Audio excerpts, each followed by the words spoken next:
Hello, hello, hello. How's everybody?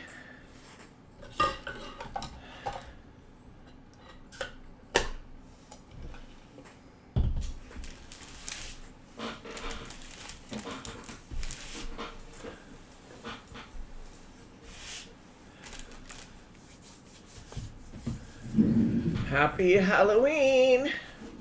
Happy Halloween. You need to read those.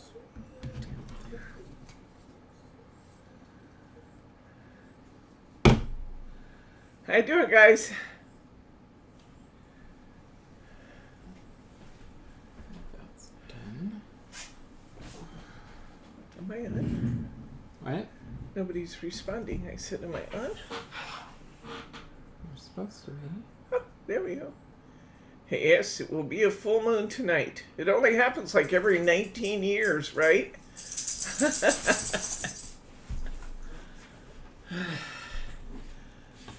We are going to have such fun today. We are going to be making beautiful Hortensia cards. We are going to make an amazing selection of beautiful Hortensia cards. So that's going to be fun.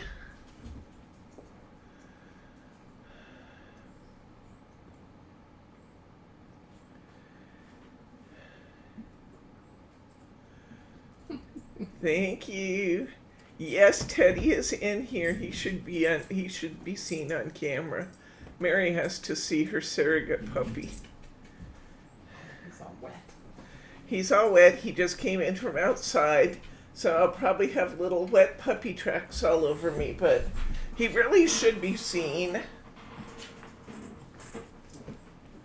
He really should be seen. And there he is.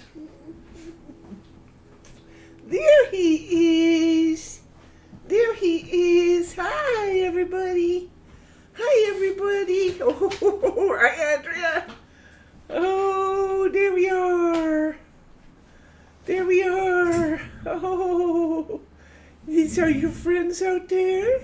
You say hi to all your friends out there?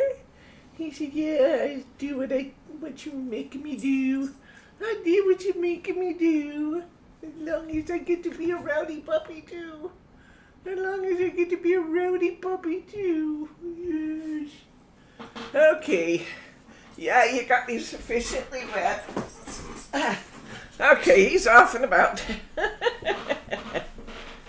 All right. Well, what do you say we get this show on the road, ladies, huh? We will. I need to actually keep these cards somewhere handy while we cut our paper out. But we'll just set them here in reference as necessary. That's what we'll do.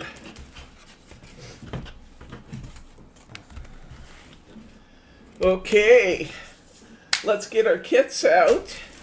Take a look at what we've got here in this very beautifully rich kit. You will have in your kit, should you decide or have decided to purchase it, you will have, now mine are not a full sheet because I used some, but you will have these beautiful embellishments from Jolie's Boutique. You will have this goodie packet that's got, let's see, what have we got? We've got corners, we've got foam squares, we've got lots of different ribbons. We have AB stones. We have, I guess that's what we have in there. All kinds of goodies. We will have 6 card blanks, all 5x7s, because we're going to learn today how to dissect a piece of 12x12 cardstock and get 4 5x7s. Hi, Jordan. Welcome. Thanks for tuning in. Okay, you are going to get this spectacular sheet of chipboard embellishments.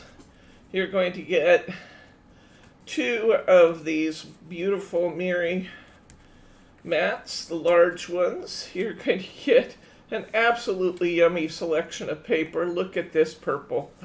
2 of those purples. You're going to get some purple layering paper. You're going to get a piece of black cardstock, and you're probably thinking, I don't see black on any of those cards. Oh, but wait. And then you will have the star of the show, this really, really pretty paper. We have, it's double-sided paper, but we will be using this side. That's the back, but we're not going to use that today. This is the side we're going to use. And then you're probably thinking, I don't see a circle on any of those cards either. It's true. When we cut it up, it's not going to look like a circle anymore. And that's the side we're using of that beautiful sheet. So let's, without further ado, get started on our project. It is going to be beautiful. It sounds like it must be pretty everywhere. It's been raining here, but the sun is out right this minute, and it looks beautiful out the windows. Excuse me? Hi, Betty McSorley. Welcome, friend. So, the first thing we're going to do is to dissect our cardstock. And I want to make sure I cut this the same way that I cut these. So I'm going to take just a second here and lay out my cards. This one is here. Yep, that's it there. So this is how these are going to lay out on our paper. This one. Oh, was here. Sometimes I used them in a different way. You're going to be able to see the 4 5x7s here as we go. This one.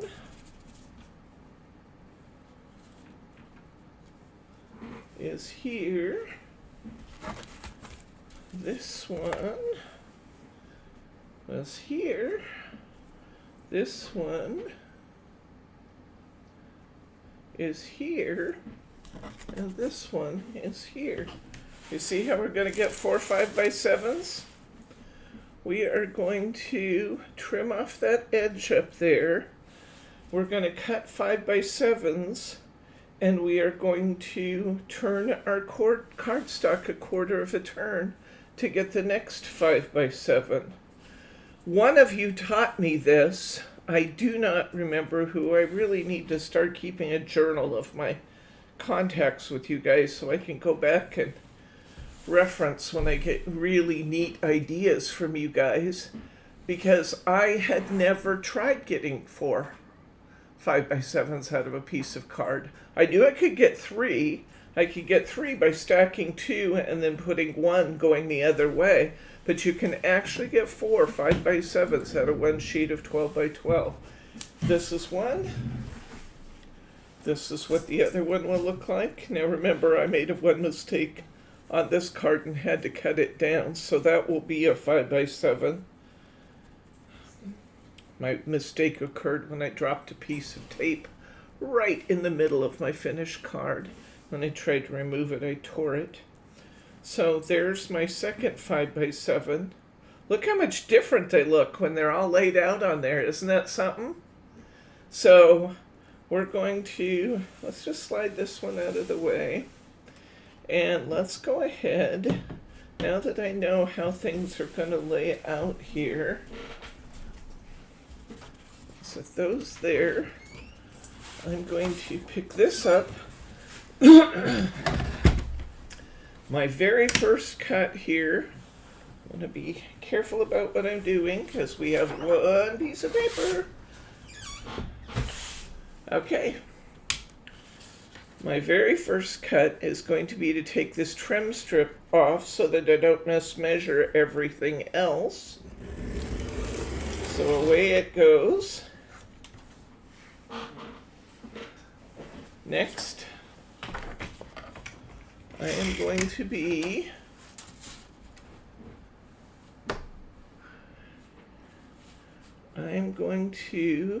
come here, and I found that it was useful to me to use my little ruler as a guide in my cutting. And so I've got my little ruler here that I can use as a straight edge. And I can, my screen just froze when it's trying to answer the phone. Let's see if it will fix itself. Let's see if it will fix itself here when the phone shuts off. Okay, are you guys, we're moving again, right? Okay, good. I'm using my iPhone instead of Bryce's today, and the house phone rolls into my phone, which is why sometimes when I call you back, I'll be calling you from a 971 number instead of my 503. Anyway, what I was saying is that I'm laying it out so that I'm matched up at 5, and I've put a little mark on my trimmer here at 7 inches. Now I'm using my ruler as kind of a straight edge so that I can come down and cut without cutting into my next piece, since we know we're going to use every square inch of this, well, all but a little tiny piece in the middle. We're going to use all of it. I don't want to overcut, which is why I am using my ruler to kind of guide me there. All right, once I've made my 7-inch cut, I can turn my paper. I can go to 5 inches again. I will once again lay out my ruler at 7 inches. And once again, I'm using the end of my ruler as kind of a straight edge.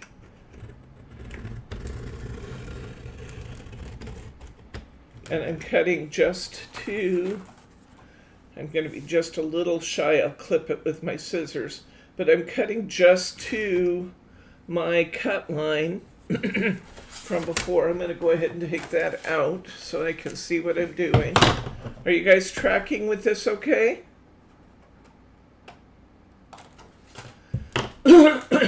So I've cut my first 5x7 out of my paper. Now I can continue on down here, and I'm going to cut another 5x7 here. Okay, now I'm running across the bottom of my paper. I'm going to put my ruler there one more time just to make sure that I don't overcut. I'm going to bring my blade down, cut the rest of the way there. I'm going to turn my paper. I'm going to line it up on 5 again. You with me? Yeah? Okay. Lining that up on 5. Just say hi to Bob, everybody. He's here. Hi. He says hi. And I'm going to bring this down. I'm actually coming down to my 5. Let's see. Yeah, I'm just coming down to my cut line, which is at 5. And because I'm being super careful not to overcut, I'm having to actually trim just this last little nib here with my scissors. I've got my second 5x7. Next one out. As long as I've got this here, I'm going to go ahead and I'm going to cut this one. I'm bringing my... This one will be cut to 7. It's 5 wide, so I'm going to cut 7 long. Bryce is having to chase the kitty out of the shop. She managed to dive in when the door was open. Same cat we had to chase out last class, I think.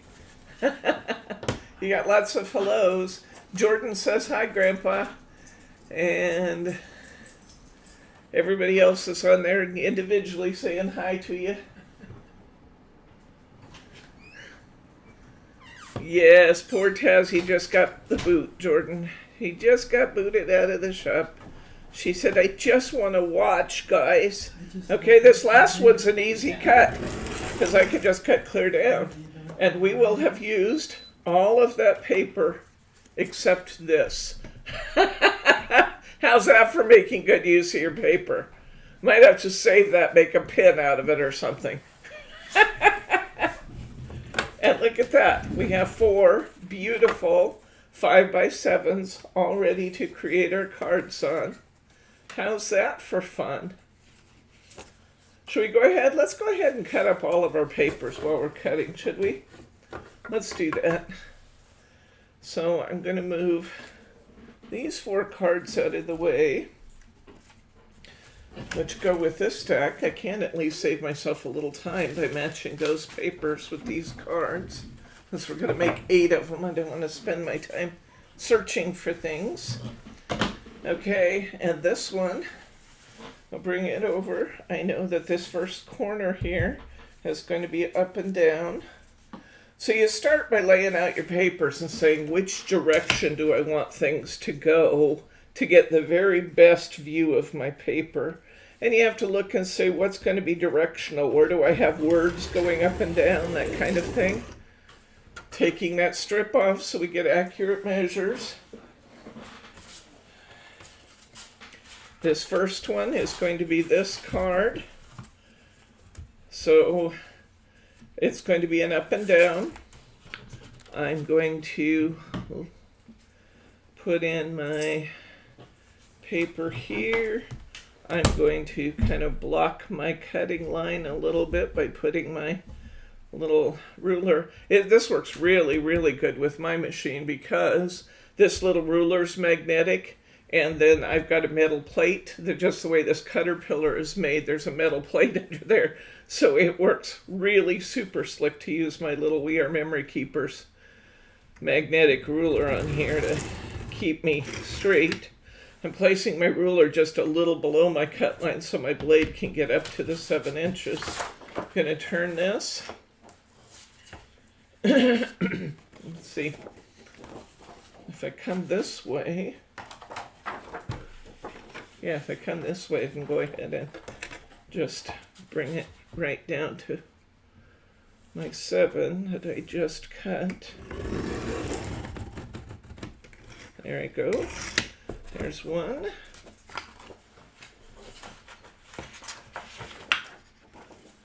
And let's see.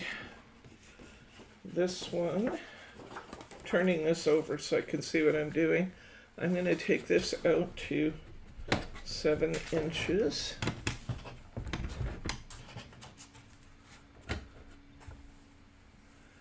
And I'm going to come right down to my cut line.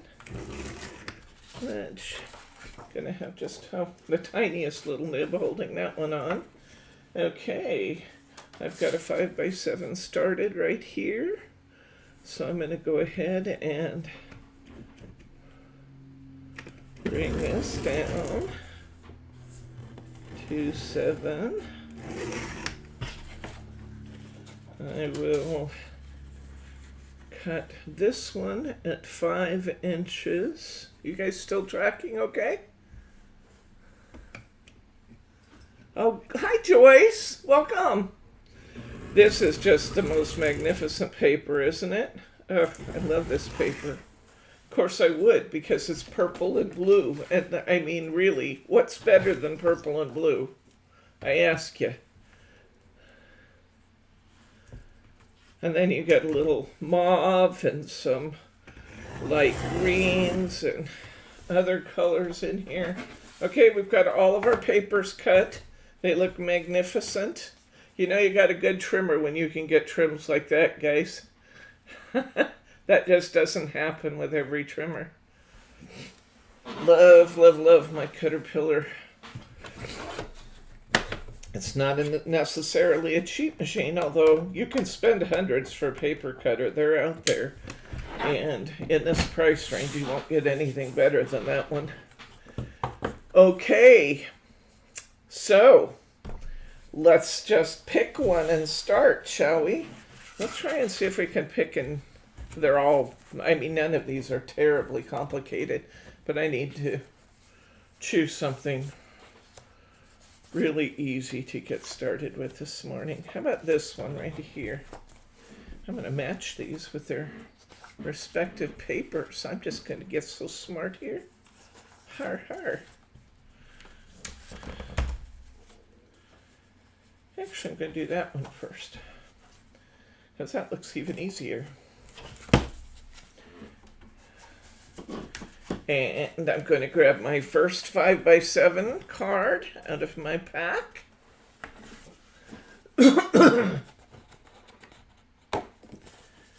And I'm going to get myself the other materials I'm going to need. I'm going to need a piece of my purple paper. Yes, there's lots of purple paper, but it happens to be the cardstock I want this time. And I'm going to get myself a piece of my purple ribbon out of the pack.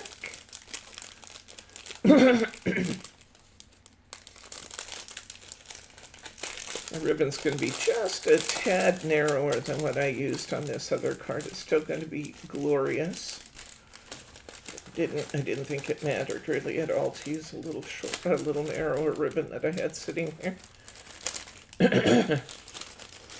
We're also going to use some rhinestones, so I'll get those out. And we're going to want our embellishment from Jolie's.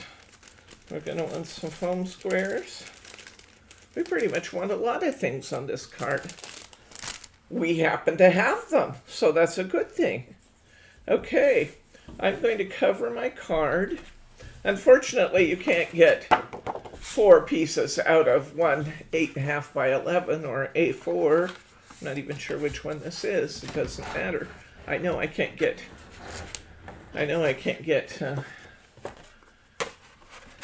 4 cards out of this one. It'd be nice if we had card making magic and could. Okay. Get my tape out here. I'm going to cover my card in this beautiful purple cardstock. Is it still snowing at your house, Jordan? See if she's still there. She may have just popped in and popped out, but sometimes she's still out there. Oh, Joyce, no worries. No worries, my friend.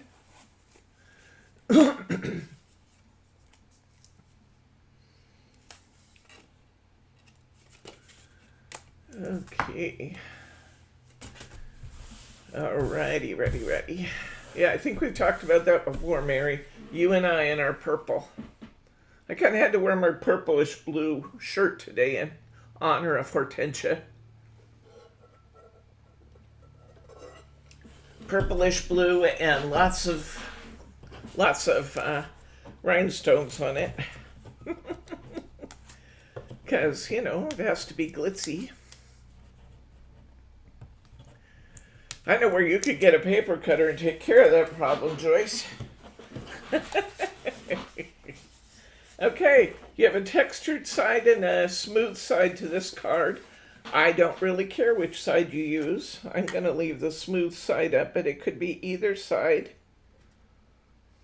I'm just going to match this to my card. And as you know, once I put it down, I'm going to flip it over and just cut around the card instead of doing lots of measuring, because that's a fun way to go.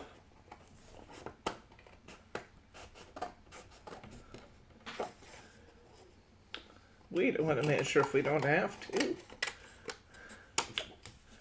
There we go.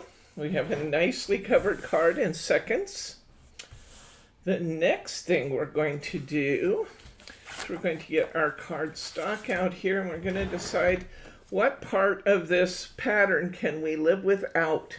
because we need to make this a little narrower so that our purple borders will show. And what I decided I could live without was this border right here. There's nothing really too exciting happening there. And I could lose a little bit off the top here. So that's what I decided. I could trim it off the top.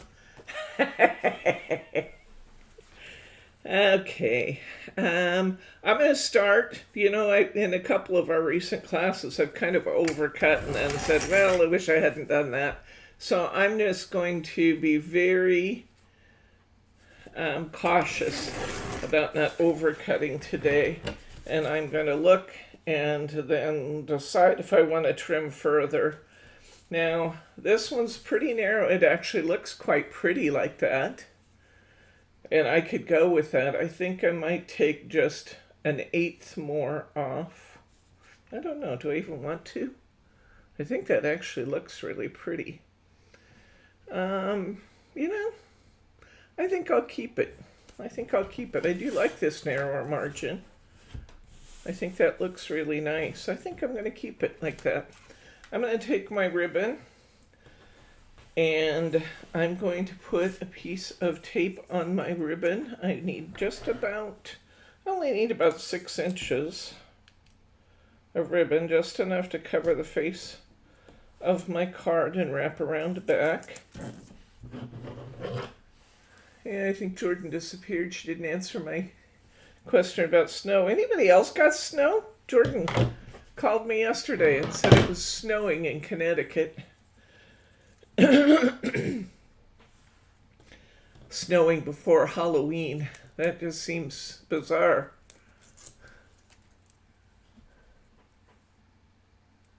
Yes. Isn't it so much easier, Mary? So much easier. We want to put our ribbon on before we glue this down. I want my ribbon to be, just about, I'm going to bring my ribbon around just maybe about 1/8 of an inch below the E here.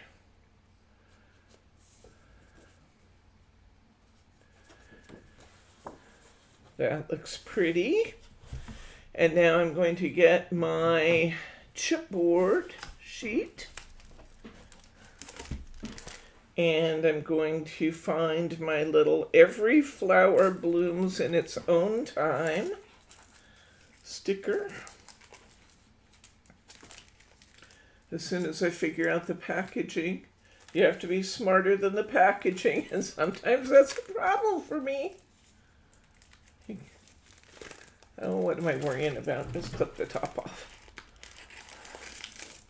When all else fails, just clip the top off. 70s in Oklahoma. What is the temperature out here, hon? Oh, I wish you guys could see this. Teddy is over there in Bryce's lap with his head resting on the table asleep. Do I sell the sticker packs too? I do, Mary.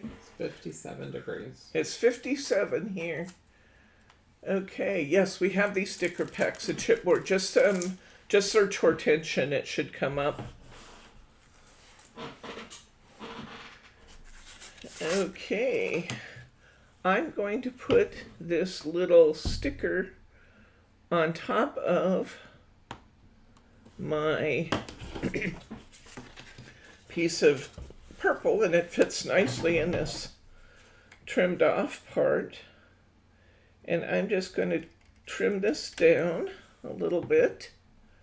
I'm going to scissor cut it. You can cut it on your trimmer if you're more comfortable doing that. I don't want a wide border, just a little border of purple around it. I like the way that looks. Just about like that. It's maybe just a little less than 1/8 of an inch all the way around.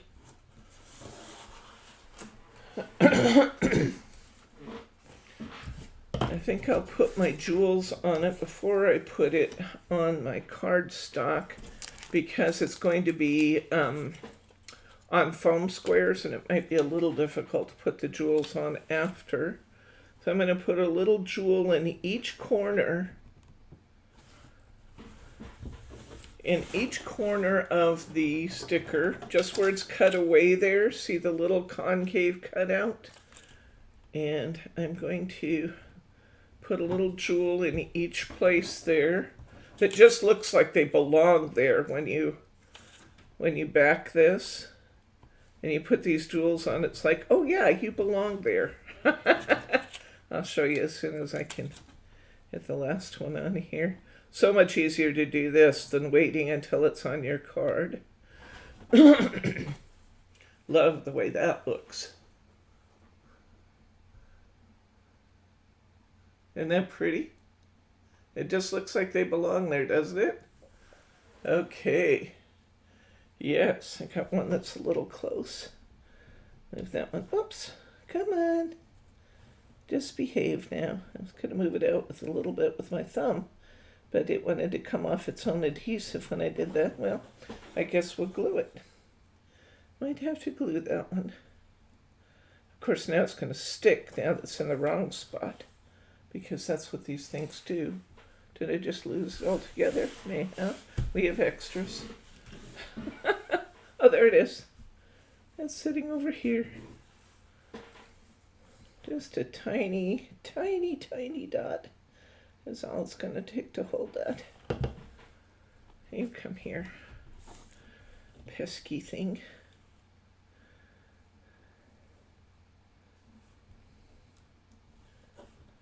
Sit down there, behave.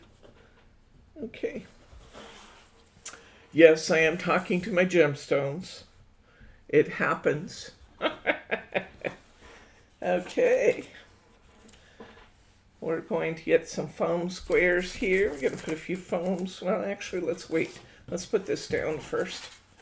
I'm going to go ahead and run a little bead of glue around here.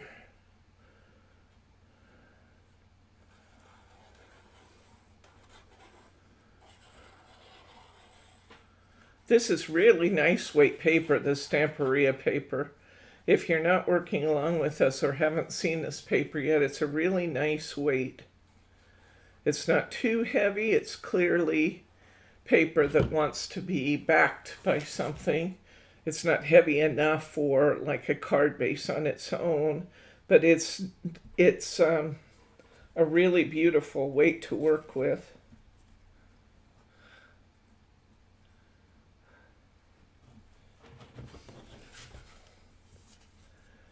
Just gonna center this nicely.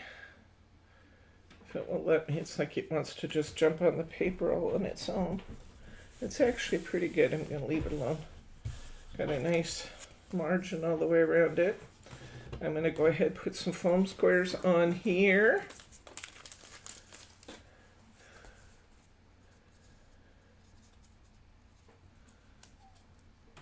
And we will put this up around our ribbon. It almost looks like it's slid onto the ribbon the way we position it over the ribbon. If you're building your own embellishment pack, Mirri, since you already have the paper, I do have these in the store too. I think they're under gems. Or jewels. I think there's one called like Bling and Jewels.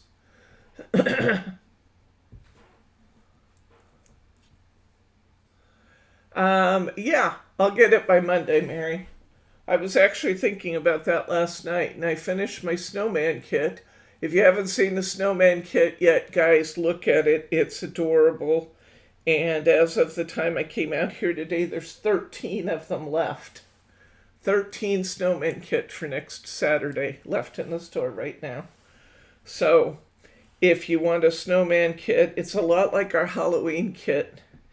It's made by the same people, and it has kind of a similar flavor in a way. I'm going to put this so it looks like that ribbon runs right through that.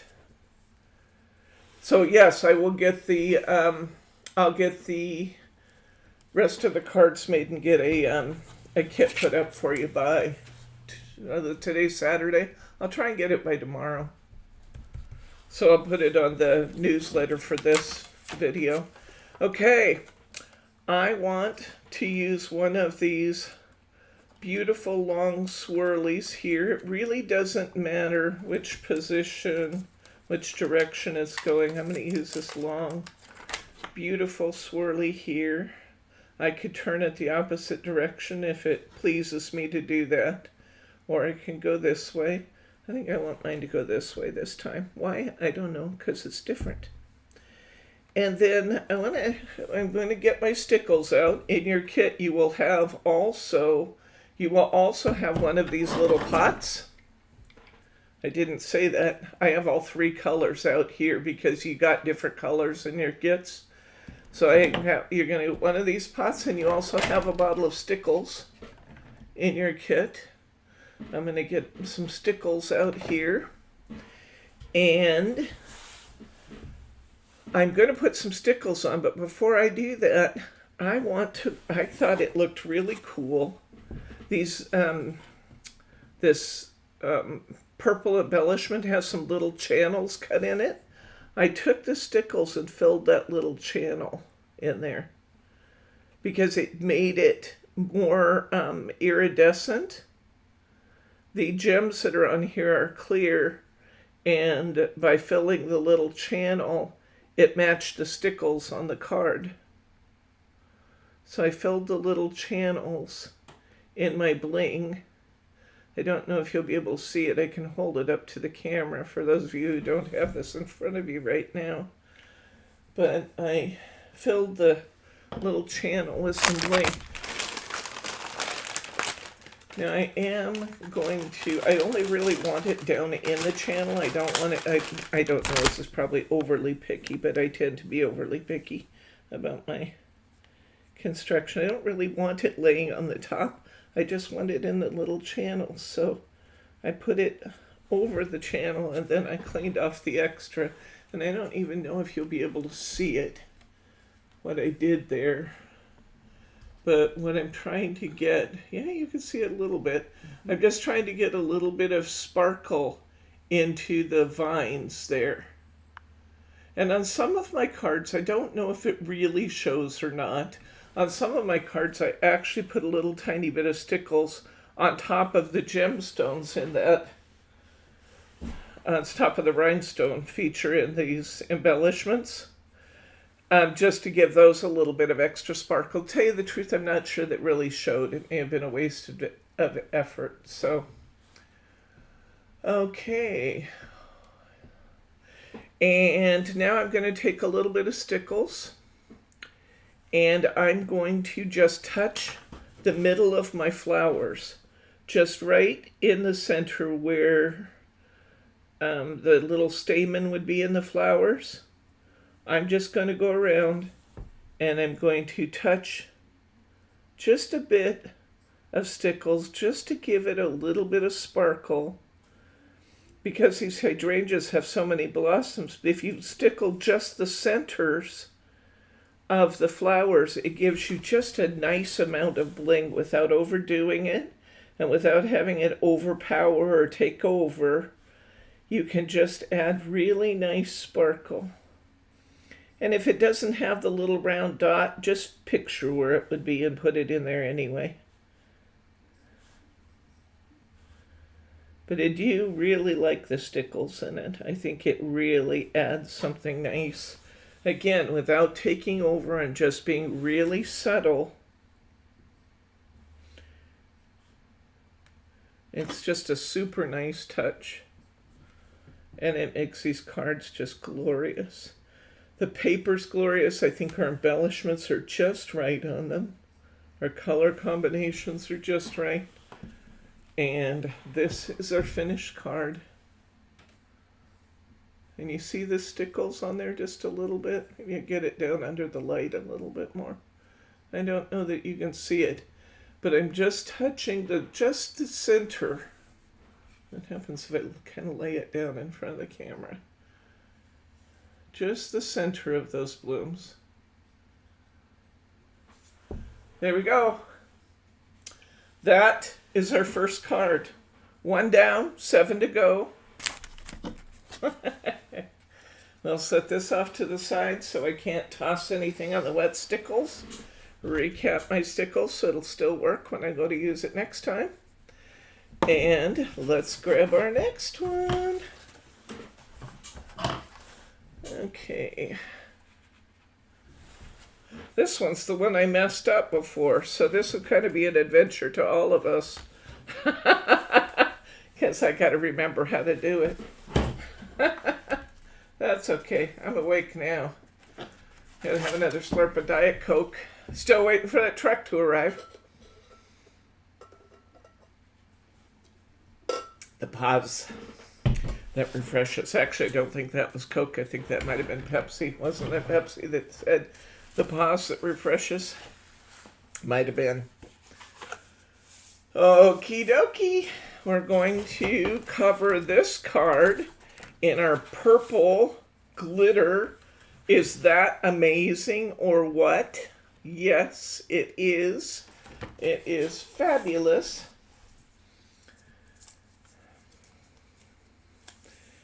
And we're going to just put our tape lines down. You guys are not very chatty today. Are you all high on the Halloween candy that you bought for the children?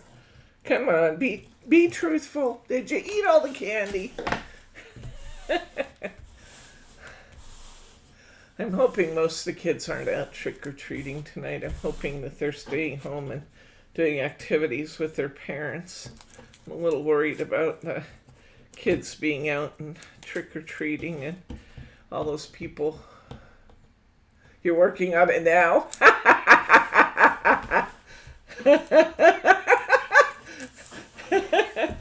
I can't work and talk with my fingers at the same time. Okay, that's fair. That's fair, Brenda. I thought you were going to tell me you couldn't work and eat your candy at the same time.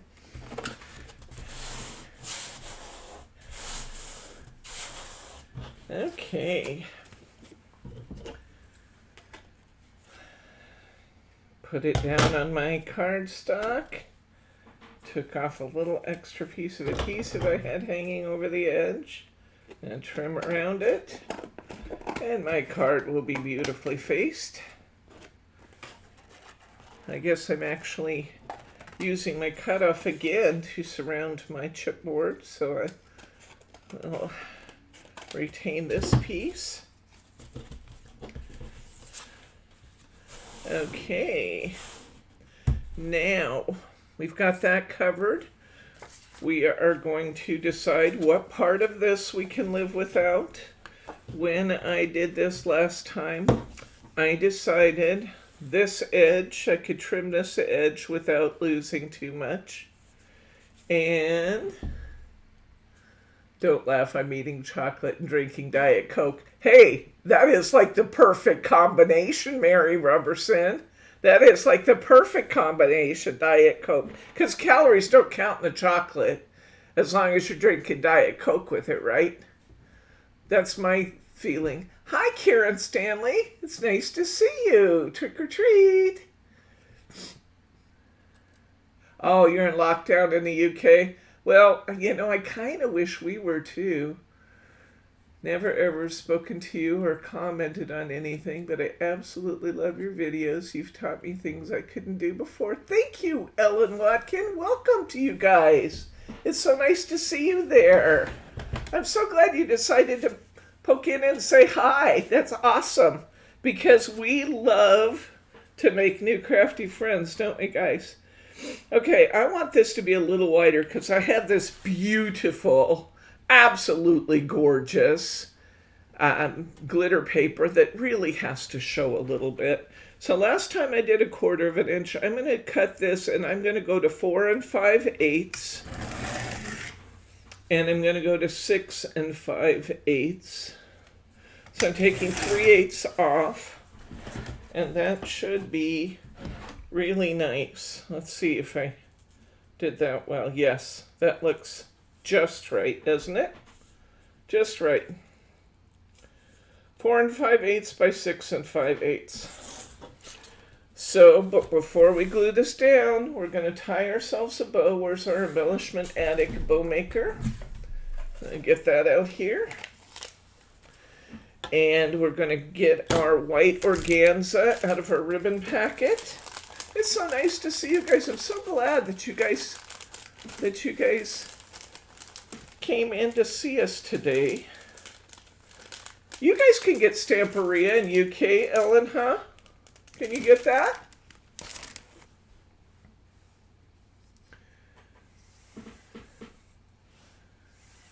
Okay. All right. We need to leave just a little bit of a tail. Now we're only going over a small corner, so we don't have to get too carried away about how much room we leave. But we're going to tie just a single out of this white. I wanted to have something fluffy there, but I didn't want an awful lot of color because this had some really nice subtle colors in it. So I decided I wanted just a little bit of white, and by making just a single bow instead of a double, I can get that soft fluffiness of the organza without adding too much color.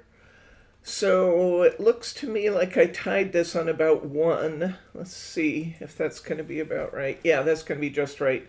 I'm going to tie a bow at 1, the first larger time. Push that down through the middle. I'm going to shimmy this up.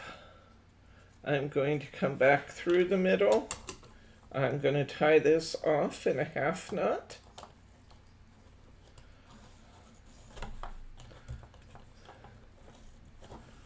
Is there anybody out there who still needs the bow class? Yes, Stamperia is from Italy. It is. Yeah, their home country's in Italy. I think it's actually manufactured somewhere else, but the home company, I believe, is Italian.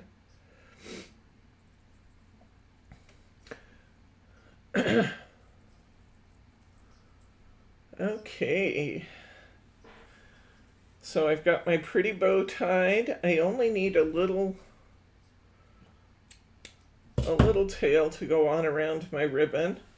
I'm going to flip this over and I'm going to put just a piece of tape on the back because we know we can do that when it's going around the back of the card to fasten. If you don't want the tape to show, you can put just a little bit just to hold your bow steady, and then you can just tape it from the back too. Because it's organza, even a little bit will show. So let's try that and see what we think of that. I could use the best glue, best glue ever under it, but as long as I'm hiding my tape pretty much under my bow, then I don't think it's going to be necessary to use the best glue.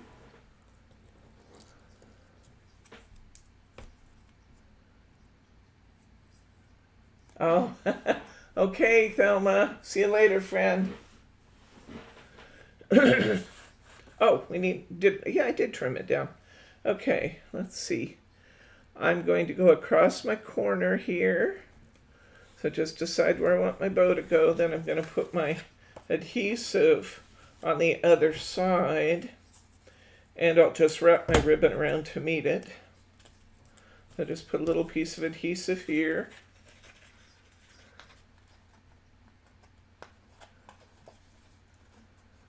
Are you asking if we have an Instagram account, Ellen? We're on Facebook, and you can reach me via email at info@simplyspecialcrafts.com.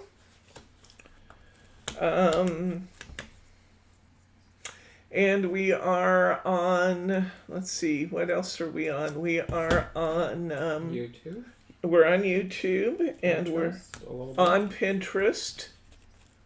I don't have an Instagram account.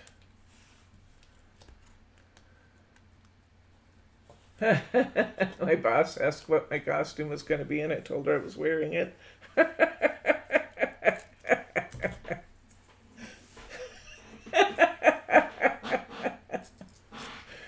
You're funny. Okay, I'm still trying to just get my tape in the right spot here to catch these ends, guys, if you wonder what I'm up to. I thought it would, I just forgot that these tails kind of go down the other way when you roll it over. There we go. Now look at that nice subtle bow, isn't that pretty? Now I want one to go down here too.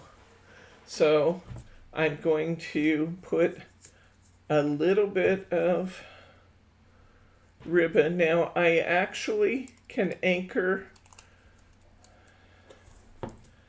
I only want a little bit here, but I'm going to put a little corner of tape here on the face of my card, knowing that it might show a little bit through my ribbon, but it's okay because we're going to put an embellishment over it. So I'm going to put a little piece of ribbon here, right here, and it doesn't show much anyway. It really, through this white, it's very, very subtle. And I'm going to put a little piece of tape on the back to catch the ends. Just hold that ribbon in place, that's all we're going for.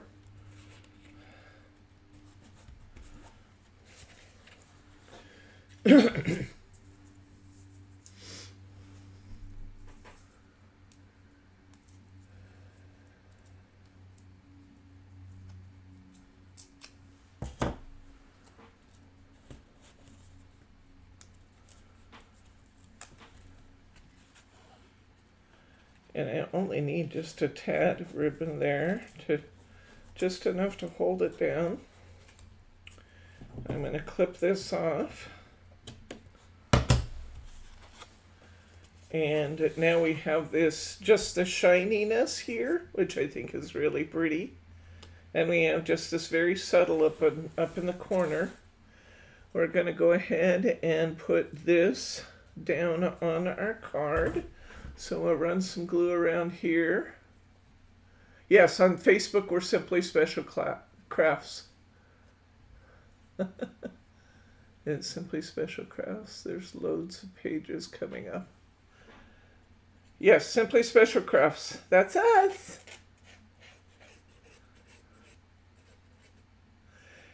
You guys are invited. Any of you who make things in our style are invited to put your card samples out on our Facebook page. There's a couple of links there that you can add your images to, and we love to see your work.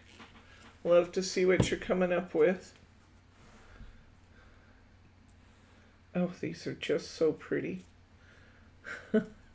I knew when I ordered this paper it was going to be pretty, and I was not disappointed at all.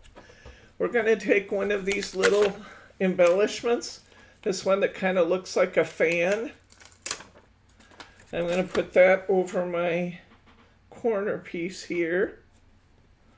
And then I'm going to put some Stickles up on top of it again because I love that little subtle extra iridescent vibe that we get going by filling in that channel with the iridescent.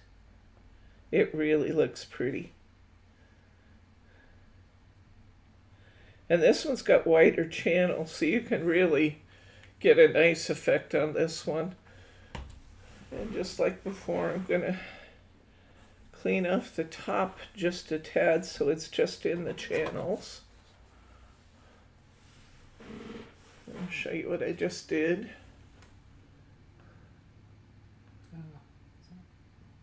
See it there? Isn't that pretty? Just a little bit in the channels there. I need to lower your hand. I only see half the card. Oh, well, that's okay. I was just showing them the bottom. Oh, okay. That's what they thought. Okay. All right. We need another piece of our chipboard.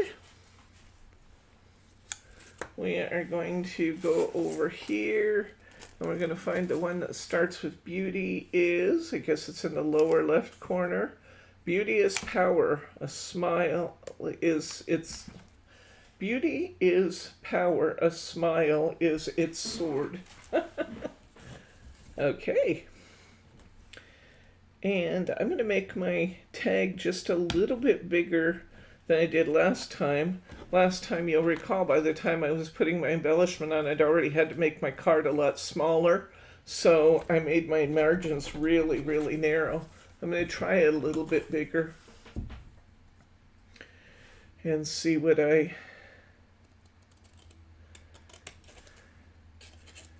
can get. These cards we're making today, Ellen, are made with Stamperia Hortensia paper. It's from that collection.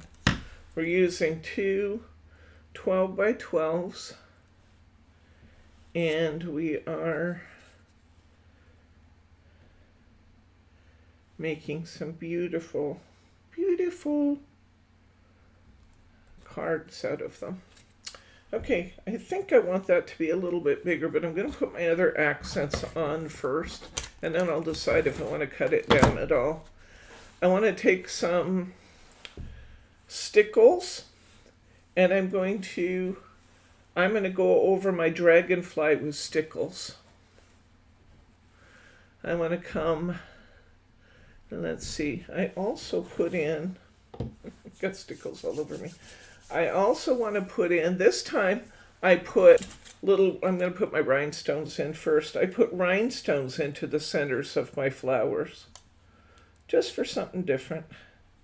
So I'm going to put a few rhinestones in the open flowers so you can get a good sparkly bit going there.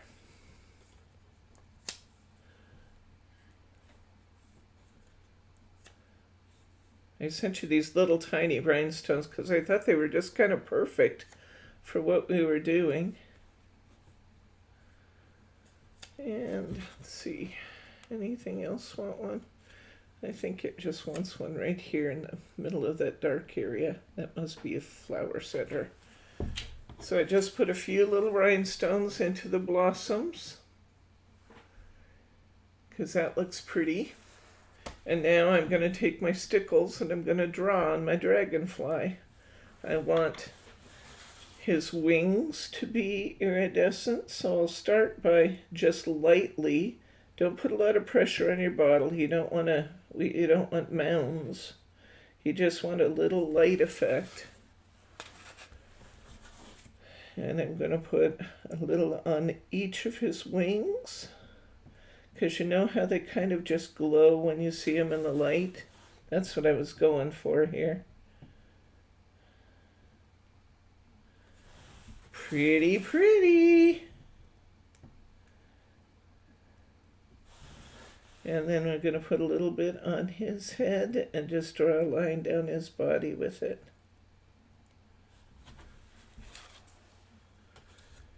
And I think,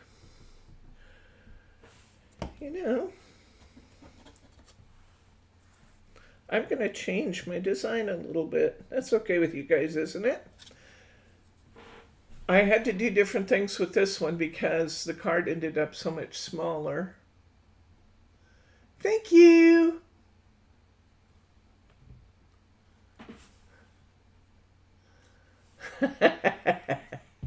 Thank you for the like on Facebook. I appreciate that very much. Okay, I'm going to change my design a little bit. See where it says flower seeds? I'm going to put my beautiful label right there because I think that looks nice. So I'm going to come down here with it this time since my card is bigger.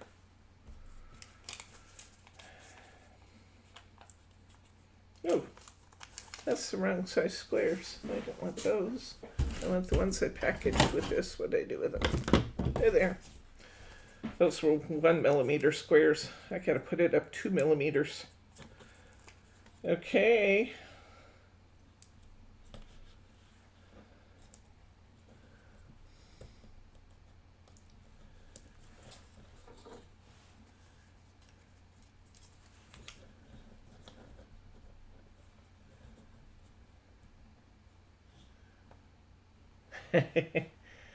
Thank you. I end up doing alternate styles for all different kinds of reasons, don't I, guys? But this time it's planned. Sometimes not planned so much. This time it's planned. because I just really think that looks good there. And I had 3 little rhinestones there before. I have to decide if I want them. I could, if I wanted to, put them up in the upper corner up here, but you know, since we have those on the flowers, I don't really think they're needed. So I think I'll stop right there. Sometimes you just got to decide enough's enough. And here's our first one. Here's our second.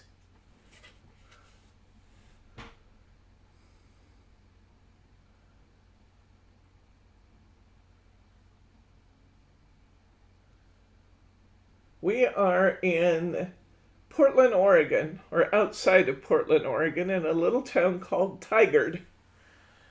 Okay, it's beautiful. I'm so happy with it. I love it. It's like seeing this one for the first time, since I never got to see it finished the first time when I made these and I dropped the tape on it. So, yay. Beautiful. Okay, we'll set that aside so I can't put anything on the wet Stickles, because we all know Stickles takes a long time to dry.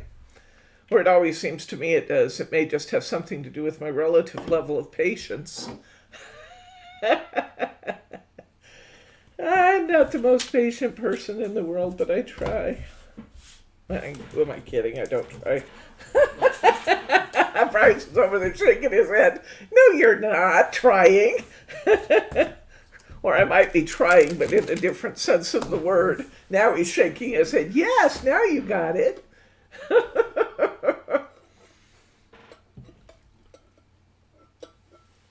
You guys should see Teddy. He's over there using the table as his pillow. Okay, next. 2 down.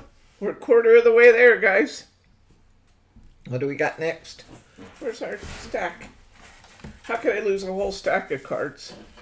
They must be stacked up here. Oh, there they are. I just put it underneath. Oh, I love this one. This one's one of my favorites. Okay, we need that paper out again, the purple paper. Get our purple paper. That is our purple cardstock. Get our purple paper out here. The cardstock we're using is from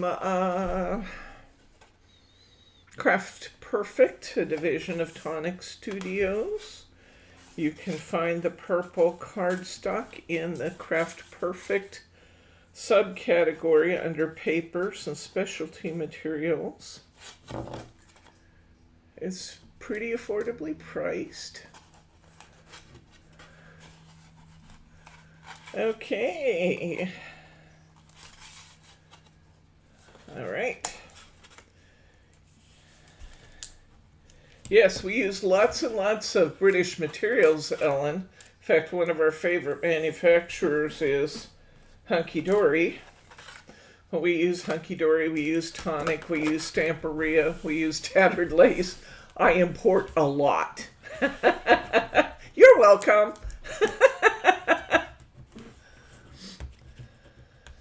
It is a nice shade, isn't it? It goes perfect with this. Tonic has some really beautiful paper colors. They really do a nice job with their colors, and the things match so pretty. Okay. Oh, Crafter's Companion too. Yep, another British. Yep, we do. We really work to support the entire British Union over there, because we also import a lot from Holland. We do Time Out Holland, or Take Your Time, and we do UU, and we do who's the other one? Oh, we do Find It Trading. So yeah, we have lots of British products. Lots of British and just European, because not all of those are in Great Britain. But okay, facing our card, I got it just a little bit uneven, so I'm going to come over here and trim off this extra little bit I got on the bottom. Get it all tidy up.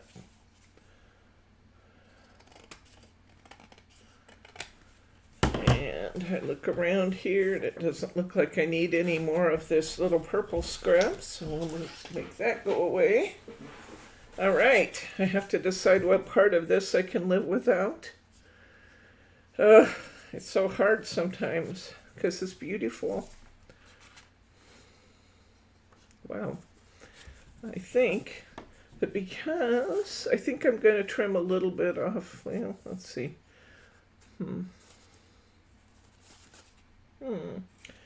I want most of this bottom part here.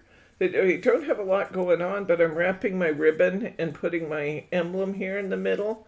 So I pretty much want this bottom part, so I think I'm going to have to trim off the top and a little. I'm actually going to come off this side because I don't know how much you can see it there. I used lots of Stickles on these blue flowers coming up and they look gorgeous. So, yes, they would. The hydrangea stamp and die are you talking about the ones, we actually have two sets of hydrangeas. We have the ones from Heartfelt Creations and we have the ones from Hunky Dory, and they would play wonderfully. Both of those would play wonderfully with this paper. So I want to keep these margins fairly tiny because I love, love, love this print. I'm going to do 4 3/4 wide by 6 3/4 long. I'm going to check it and see. Well, that's really narrow, but I actually kind of like it. I could go a little wider, but it's not bad now. It just kind of gives it a nice finished edge.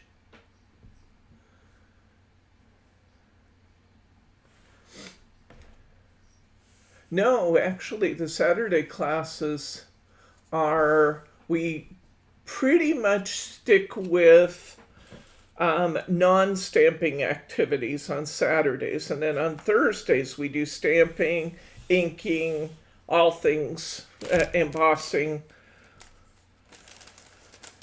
But we kind of stick with a little bit more straight paper craft on Saturdays. Okay, oops, is that the right one? No, you should have the purple. We need the purple ribbon. And I'm going to,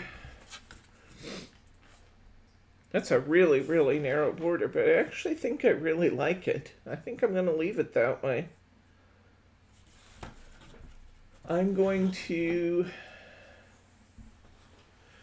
put some tape on the back of here, run a little row of tape around my corner, or actually around the face of my card.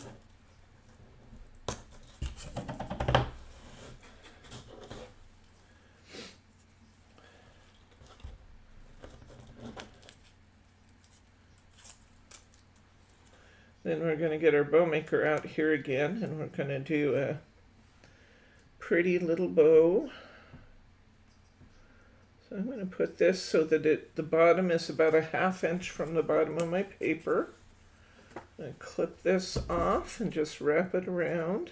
Now, we've talked before about the fact that this ribbon is so lightweight that we don't really need to put it up on foam squares. It will lay flat enough to just use as is. We're going to get our bow maker out here, and we're going to tie a bow for that corner. Looks like we did a 5-1-5. So we'll put just a little bit of a tail. It really doesn't need much at all because it's going around that corner almost immediately. I'm going to start at 5 and go right between the last small one and the first big one. I'm going to go around the first big one, that's number 1, and then I'm going to come back and I'm going to do around number 5 again.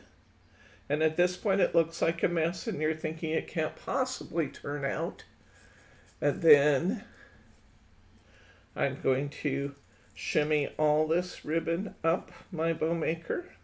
I'm going to come over the top. I'm going to tie this off in a 1/2 knot. And this mess is going to come together into something beautiful. How's that for confidence? I'm going to pull it off. I'm going to flip it over. I'm going to tighten my bow a little bit, holding first to one side and pulling, then holding the other side and pulling.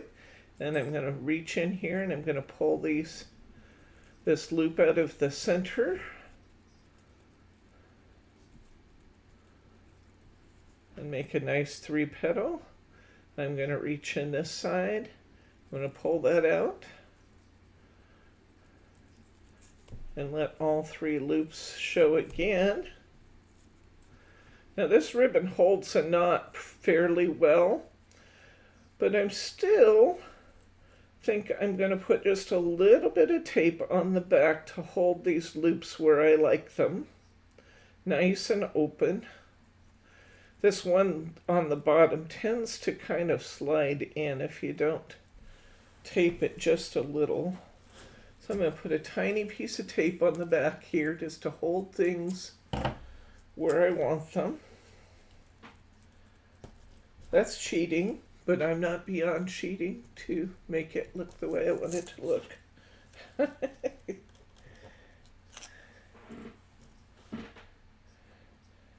Never cheat in cards and never cheat in love, but I often cheat in crafty. Okay, flip this over.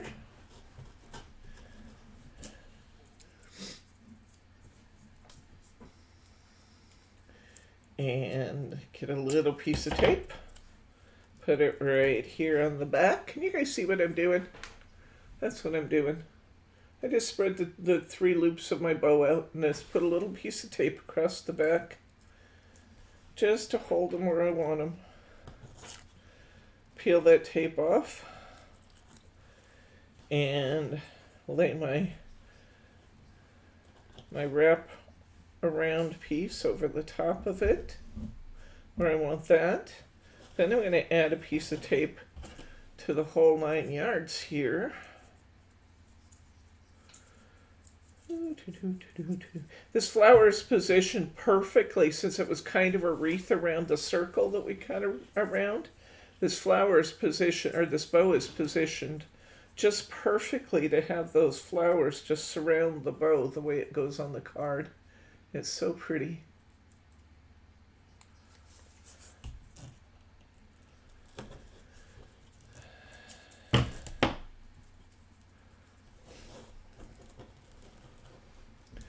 Push my ribbon or my tape into my ribbon, peel the paper off, and I have a nice sticky piece to put on my card with a beautiful bow on the top. I'm going to wrap this right around the corner. It can sit down a little bit from the corner like that. I'm going to wrap this piece around. I'm going to wrap this piece around the back. I actually got that just a little bit to one side, but I don't mind it. And look how pretty that looks. That's beautiful. It's beautiful. Next, we're going to glue this down, add our chipboard, add our accents, and we'll be done with number 3. Is this fun? Are you guys having fun? I'm having fun. I hope you are. I'm totally entertained. Okay, where's my glue bottle? Here it is. All right.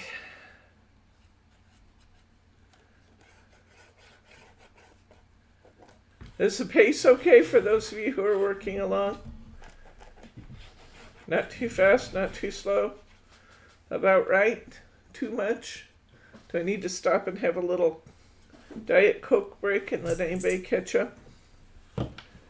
Because if I do, just tell me.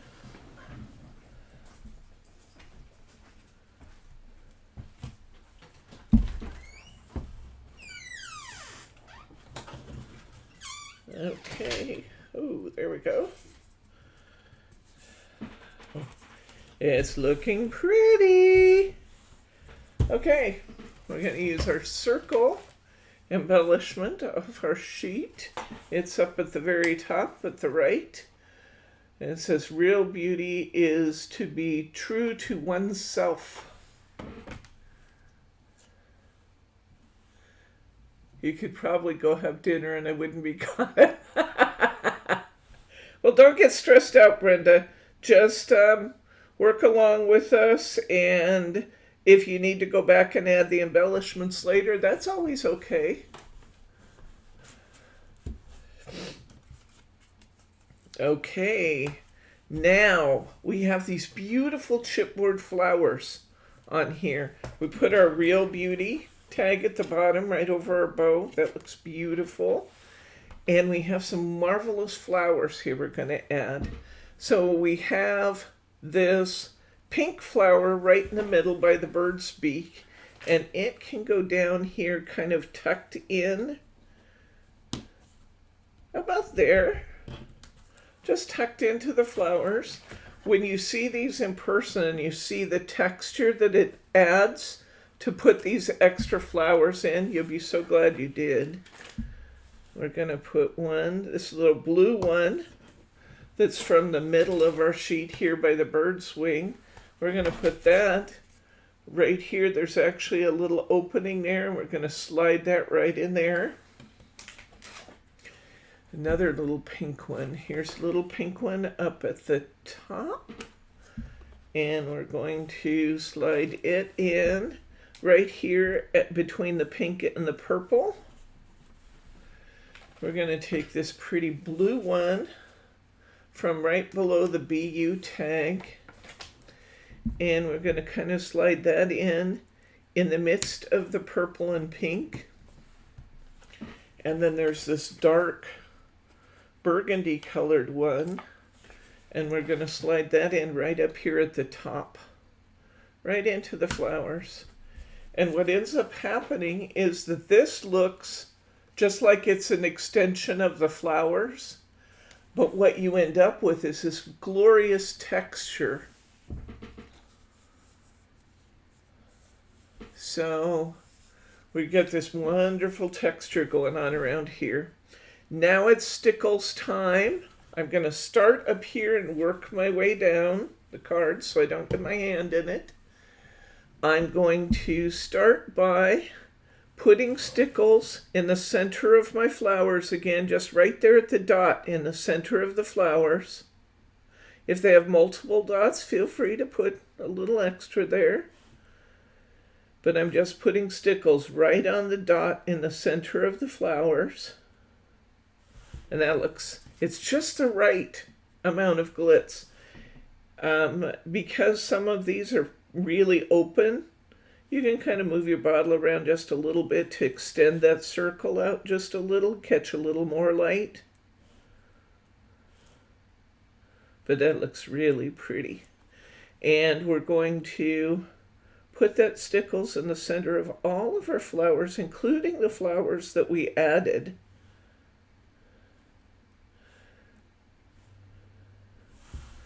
So I just put a little bit all the way along there, all the flower centers. And now I'm going to put a little bit in the flowers we just put on.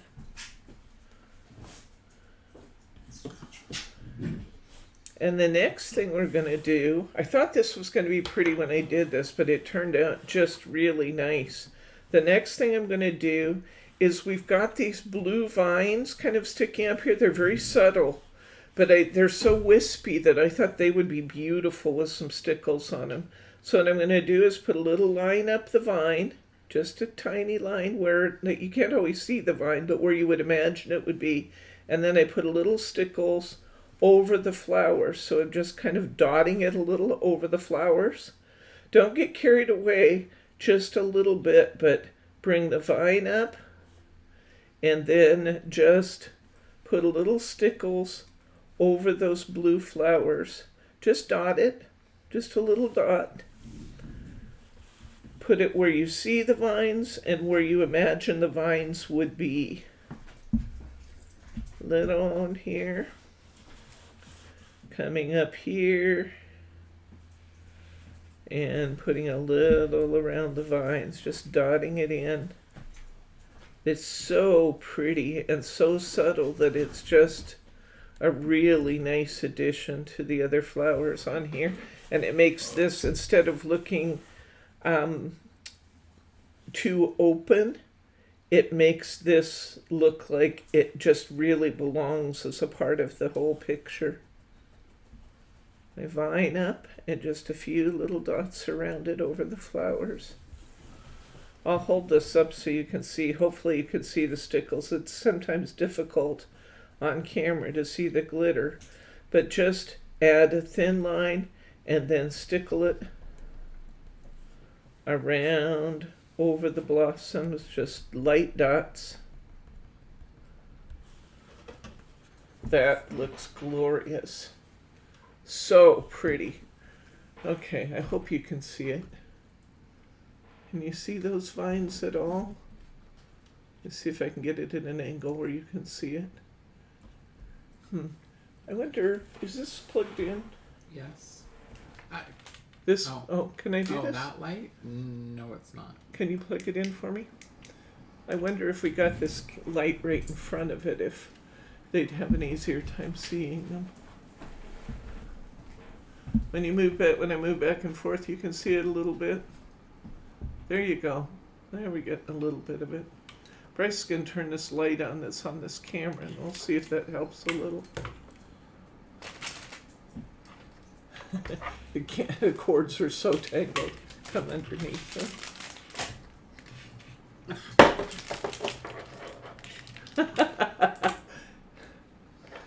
It's like performing surgery for him to get this line untangled here. It's forbid. It's easier to untangle your jewelry than to go through what he's going through to get this light turned on for me. Then I'll probably say, no, it doesn't make any difference. I won't say it. We'll all agree it's remarkable. Okay? Let's just agree that. There we go.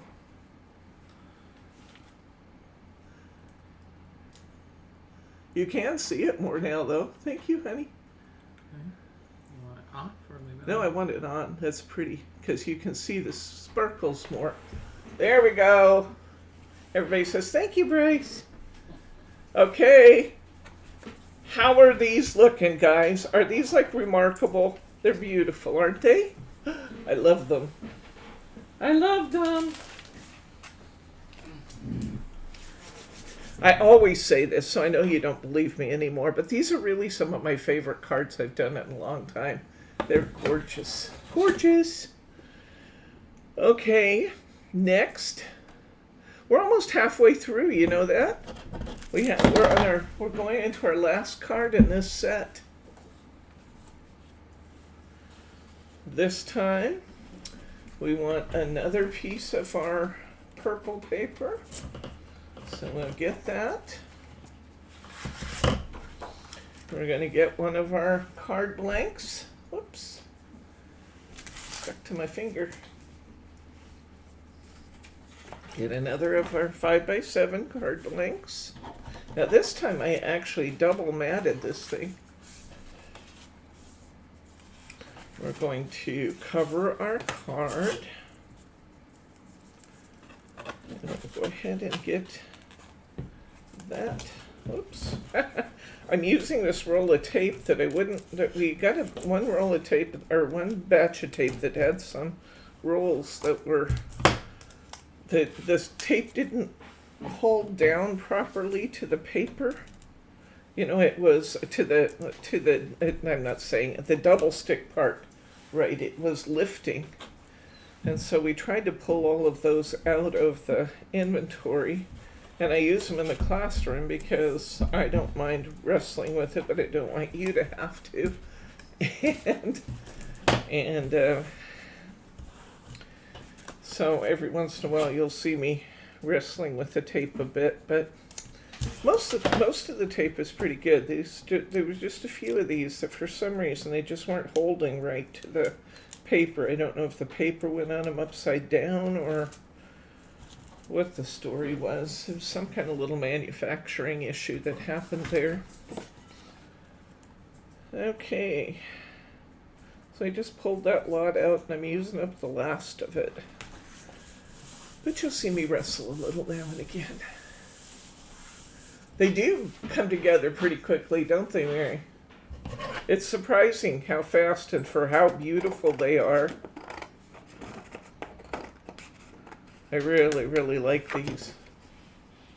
I like Stamperia papers. They come up with some gorgeous designs, although because it's purple and blue, this is probably my favorite of all. That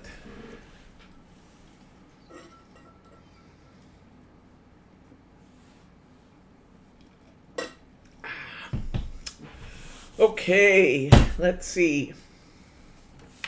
Now, this one's going to need to be smaller because we're double matting it. So I'm going to go, I know that I'm probably safe to go straight to 4.5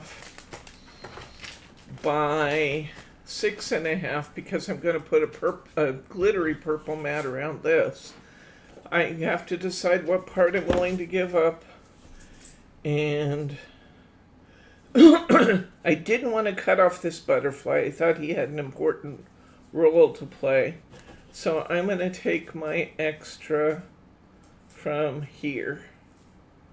I don't lose much taking it off the side here and the bottom. So that's what I'm doing. And I'm going to 4.5 and 6.5.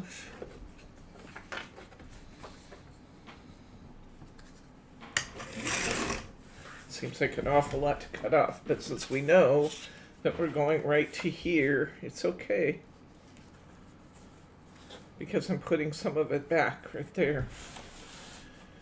So I'm going to, I should probably go ahead and cut this. That's 4.5.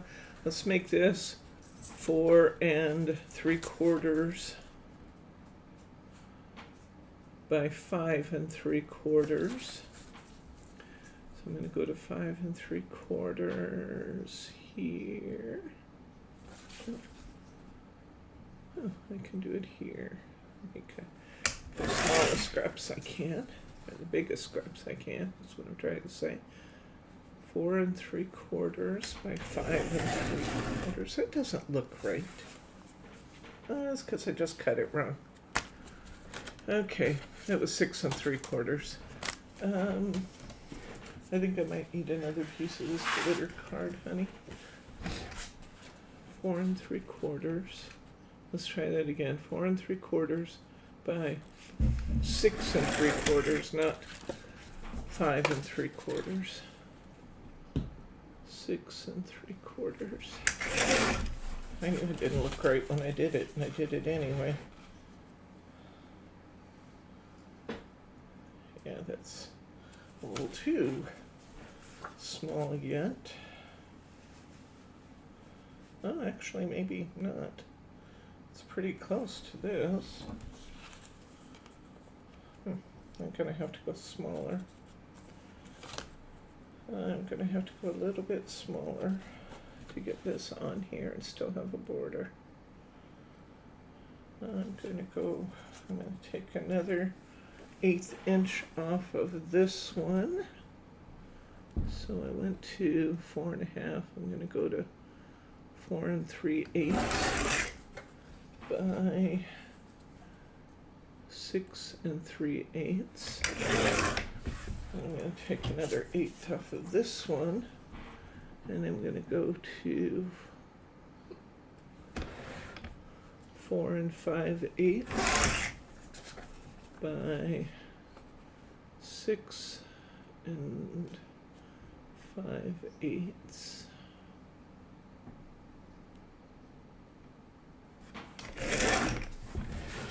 Now let's see how we do. There we go. That's just right.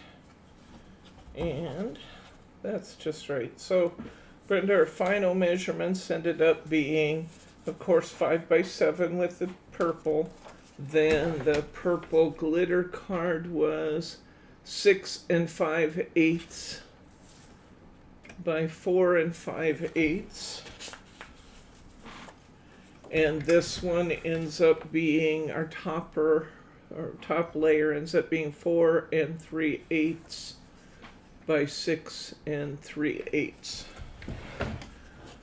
Brenda and anybody else who's working along yet at this point.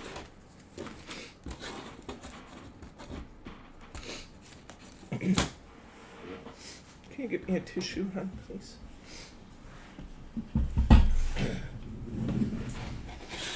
Okay. Now I'm going to glue these two together, then I'm going to wrap my ribbon, and then we'll glue it down. So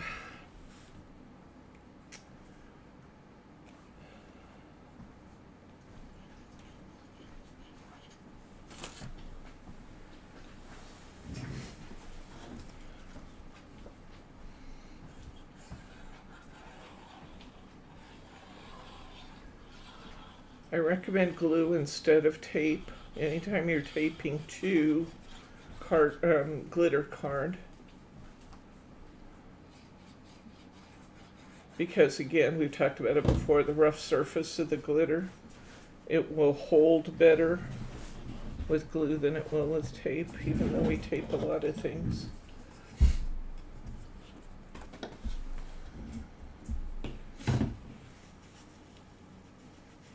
There's a little weather change going on out there. It makes me snuffly. Of course, everything makes me snuffly. We've ascertained that before. You know, it's funny, I had no allergies at all until after I had kids. Okay. There we go. So we have it down to our glitter paper, and that looks beautiful. We're going to get our purple satin out again. We're going to tie just a single in our narrow purple satin.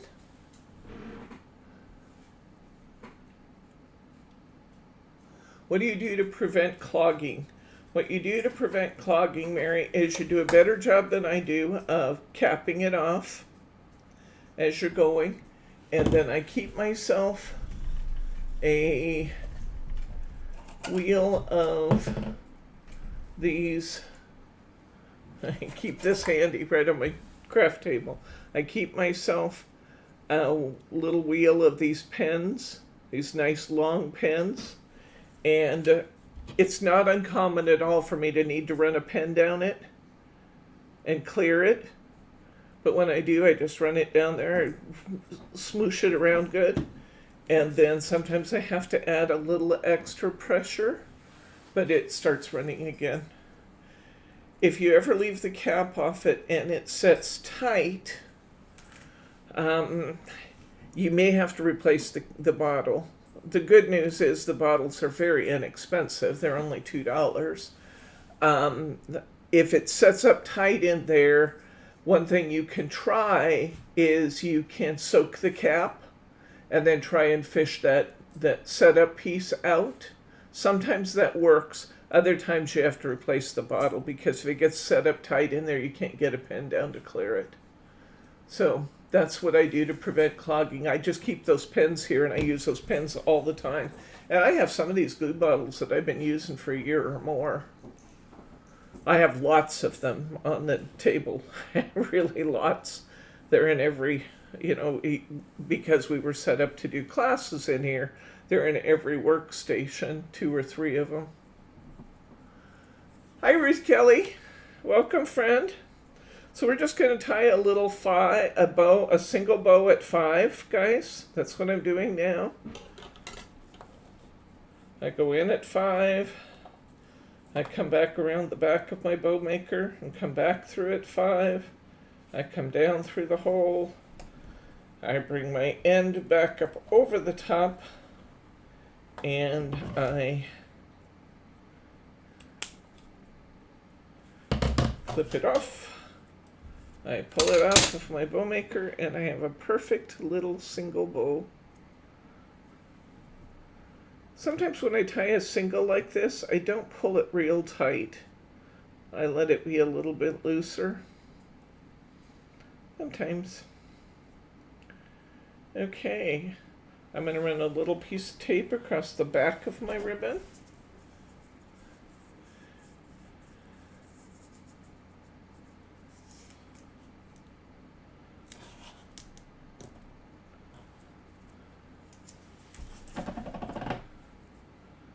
push my ribbon into my tape good, peel my tape.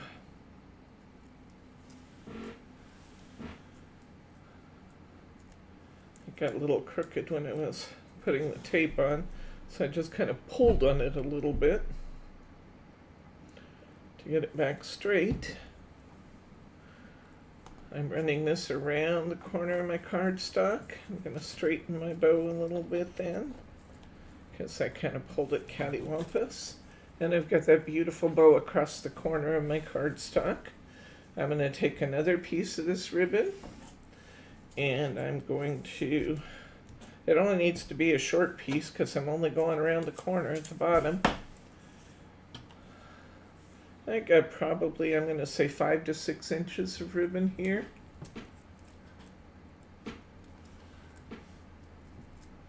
Yeah, that is unusual. Okay, we're going to wrap this around, and I'm going to clip this off.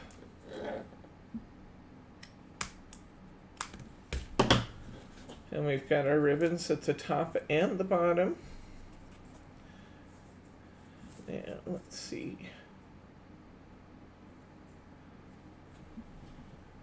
Oh, there he is. I thought, where'd my butterfly go? I know there was a butterfly on here.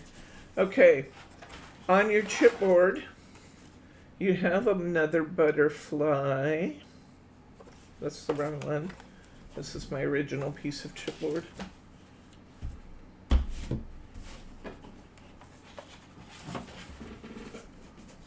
Oh, it's over here. Yes, we have a little butterfly. There's a little kind of white butterfly right above the bird. Take that little white butterfly and position him on this hydrangea down here in the corner, kind of going off to the left. Then we're going to take this beautiful Butterflies Come to Pretty Flower sticker. We're going to put this on a piece of our purple mirror board.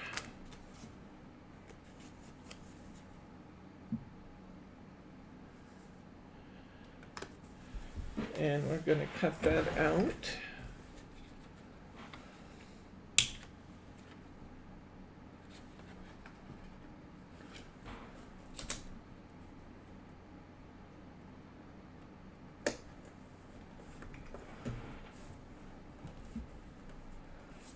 Okay. Hi, Katie. Welcome.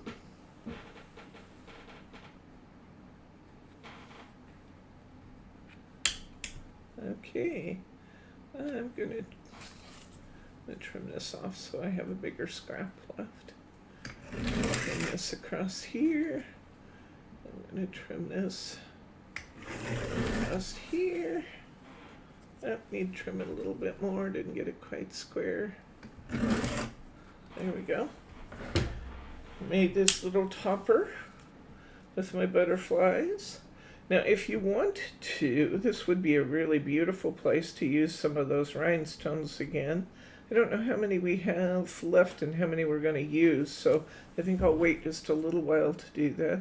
Looks like I still am just a little uneven here, so I'm going to trim just a tad more off of that. And we have this really pretty topper we've just created. I'm going to put this up on some foam squares in the middle.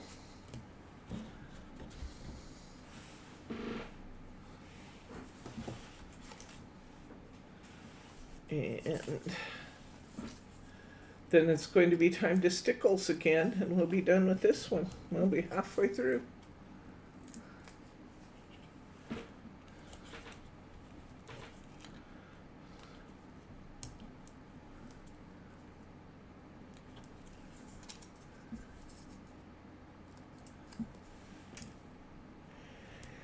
Katie, we have Bryce's dad, Bob, here, and we have Bryce, and we have Teddy.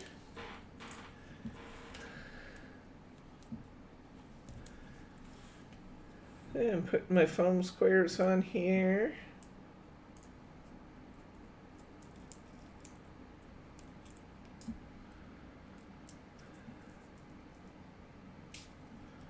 Oops.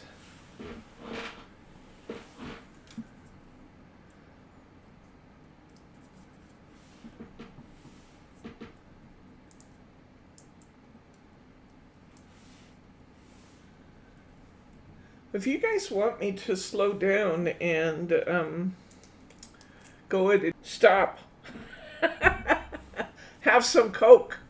That could be our keyword. Katie called you guys handsome fellows and wonder dog. You're not listening to me, Bryce. What? What? He's over there with his earphones in, ignoring me. Okay, that's cool. That's fine, Mary, if that's your preference. I just don't want you to ever feel like I'm leaving you behind, because that's not my intent. Okay, we're going to Stickles again. This time, we're going to put a little start up here with the blue butterfly. We're going to outline his wings lightly. Go with the light hand, guys. Lightly outline his wings.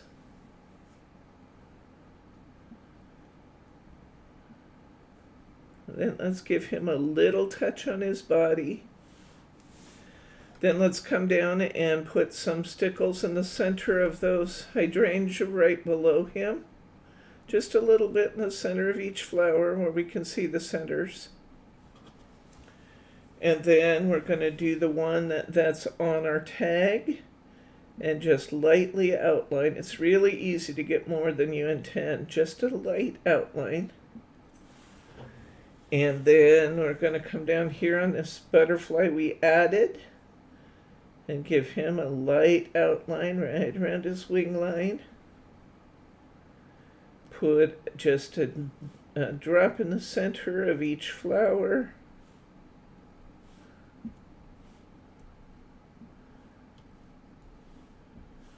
And it just would be hard to make anything prettier than that.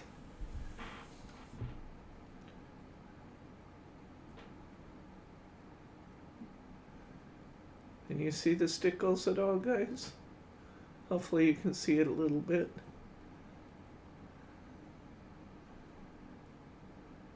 There we go. That, friends and neighbors, was number 4. We have completely finished our first sheet of cardstock. Setting this out of the way where it can dry and I won't get into it. Time to move things about.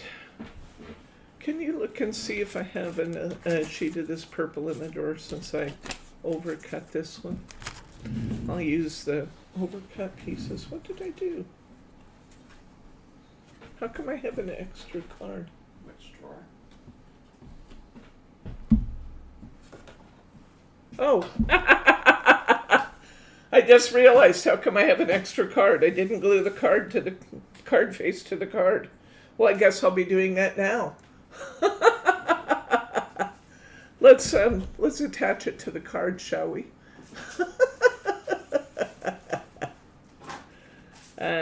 Purple glitter card in the bottom drawer, or the one just above it.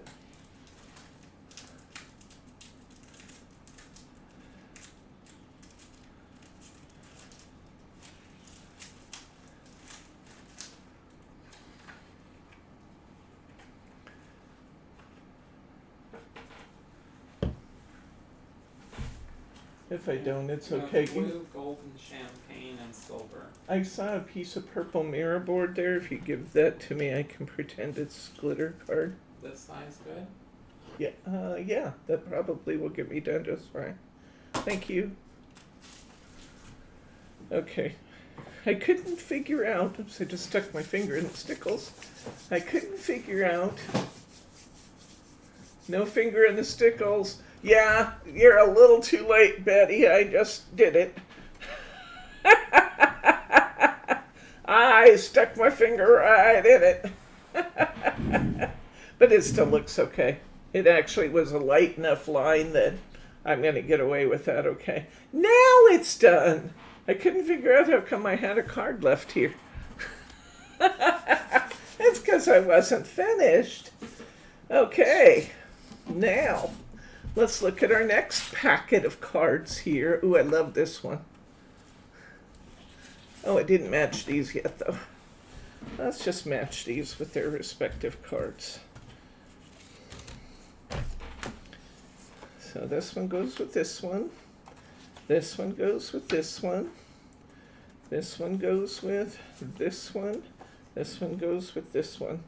I think before you guys start getting tired, I'm going to do this one next, because I want you to still be alert when we're doing it, because it's really, really cool what we're going to do. We're going to take our black cardstock. Yeah. You know what's really sad, tragic, really, Mary, is that I don't try to be funny. I end up being funny because I laugh at myself a lot. But, yeah. I don't try to be funny. I just screw up a lot. Oh, but thank you. All right. Let's cover our card in that black cardstock. Hi, Annette. Welcome, friend. I think we sold out of those toppers you wanted. Sorry. Oh, you don't sweat the small stuff, right? We talked about that last week, I think. You don't sweat the small stuff, and it's all small stuff, right? World isn't going to stop because I cut something too short, or, you know. All right, I'm going to put my black cardstock on here. And you're probably saying to yourself, how is that possible? Because we don't have any cards that are framed in black. And you would be absolutely right about that. There are no cards here framed in black.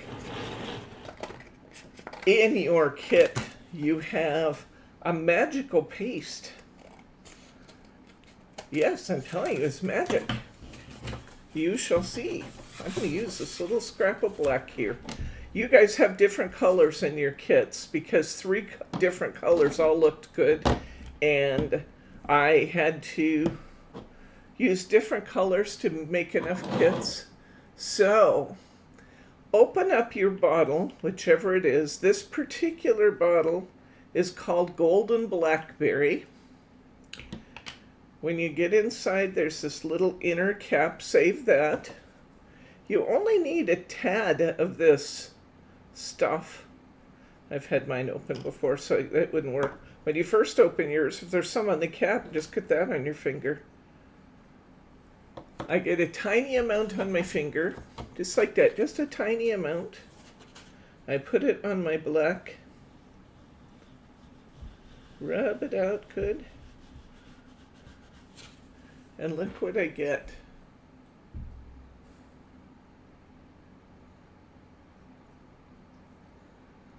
That's called Blackberry. It's gold from one angle. Hi, Stephanie.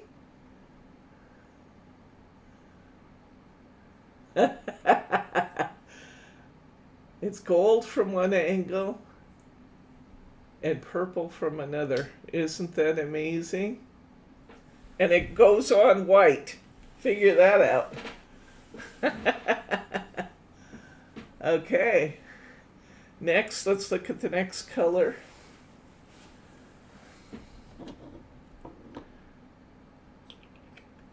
I'm going to cap this back up because it's kind of precious. These little bottles are marvelous. They're wonderful, and they're also $6.99 for that tiny amount. So keep it capped. This one's called Sapphire Grape.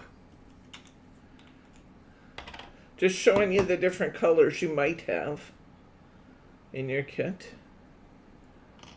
I get tiny amount on my finger. It only takes a little. That's the good news. I rub it out of my card. Look at this one.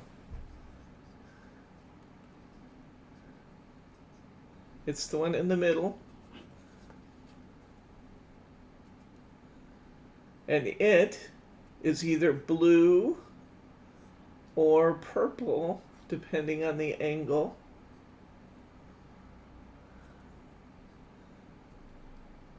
That's one of the cool things about these class kits, and the fact that I just kind of get to design a group of supplies for you, is I can introduce you to things you might never try otherwise. And this is just too cool. 20 high school kids on candy. Okay. All right, next, we're going to look at avocado. And it went on white. Look, it's white. It's white out of the bottle. The next one we're going to try is the avocado. Keep this little white cap. It helps seal it off so it stays good. Tiny bit on your finger. Only takes a little. Rub it out on your card. Smooth it in good.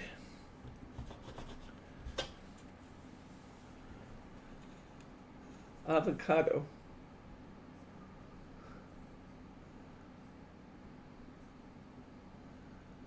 How's that, guys? Is that amazing? Now, we're going to make a card using this. I think I'm going to choose, this is a hard choice. I'm going to use the green, just because it's totally different than what I did before. And I'm going to take my polish. This is called Blaze Opal Polish. And I'm going to treat the side of my black cardstock. I'm just going to run a bead around the edge of my cardstock. Again, it doesn't take an awful lot, just a tad on your finger. I'm not going to bother to do the parts that aren't going to show. It's kind of like in the movies when they only show you the part of the room that is going to actually show on camera. No sense wasting the paste on anything that isn't going to show. So we're only going to go around the edge. Because this little tiny bottle should last you a long time, given how much you use at a time.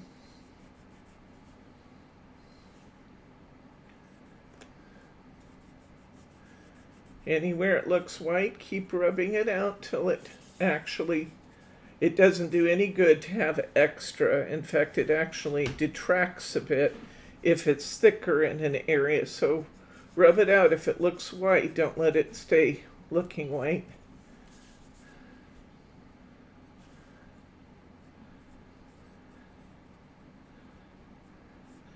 And for those of you who are contemplating the purchase of a kit, this opal polish is actually included in your kit. This is a pretty rich kit, actually. You get a whole sheet of those purple flourishes from Jolie's. They were originally retailing at $4.99 or $5.99. You get a whole, you get a container. It's a tiny container, but this is actually the regular size of this Blaze Opal Polish. You get a full container of Stickles. So you add up those values, and then you add 300 GSM cards and other things to it, and your kit is very, very reasonably priced. Say hi to Samantha. I said, did Samantha just tune in? Hi, Samantha. I thought you were here already. Were you in and out? Maybe you were in and out. It's good to see you, though. Welcome. Okay.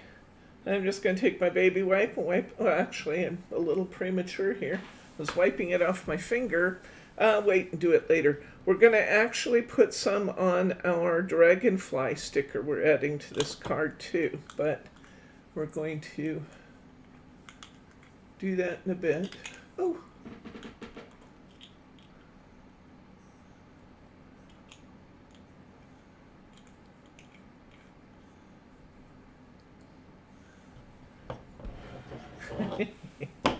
All right. We have our topper. We're going to have to cut it down and let our beautiful opal polish show. I have to decide what I'm willing to give up. I want probably a fairly wide amount of my opal polish to show because it's absolutely gorgeous. So I'm going to start with, I'm going to take 1/4 of an inch off each side because this is really, this hydrangea here is really well framed to begin with. I can take 3/8 probably right off the top. Let's go to 5/8 here, 6 5/8. That's about right. And then I'm going to take a little bit off this side. And then I'm going to go to 4 5/8. So take a little bit off of this side. Let's see how that looks. Yeah, 4 5/8 by 6 5/8.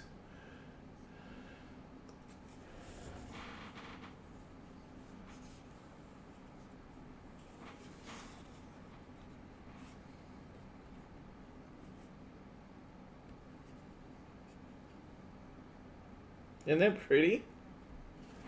Okay, and I knew that you guys were all getting different colors of polish, so I decided that I needed to have kind of a neutral color for your bow. Some of you will have a blue sparkle bow, some of you will have blue satin. I happen to have satin. It doesn't matter which one you have, they both look beautiful. I'm going to tie myself a bow. This one has to have a little longer tails because it's going across the bottom and it stretches across the bottom. So I'm going to leave it with a little tail here. And I'm going to tie a 5-1-5.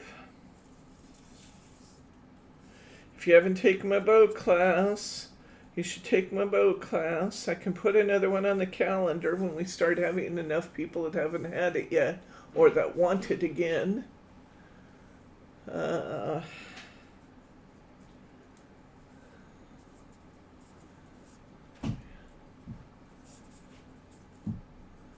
Okay. I went around at 5. I went around at 1. Now I'm coming back to 5 again.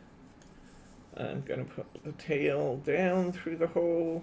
I'm going to shimmy it all up onto the comb.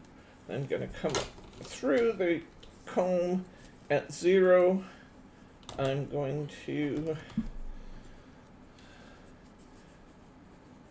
make a half knot, making sure to keep the not as pretty side, the woven side towards me, and make the shiny side towards the comb, because that way it's going to be towards the front of the bow. I'm going to pull it tight. I'm going to slide this off, and I am going to have this really, really pretty satin bow when I look at it from the front. I'm going to, it doesn't really need to be tightened up, it looks pretty good, so I'm going to put a little tape in place. Particularly important to do this step with the satin ribbon, because the satin ribbon slides. So it's really a good idea to anchor your loops on the satin ribbon just by putting a little tiny piece of tape across the back. Then you can lay down the part that's going to wrap around your card right over that. Coming to the other side, I'm going to make sure that those loops of my bow are all pulled out pretty. Gonna put a little piece of tape there.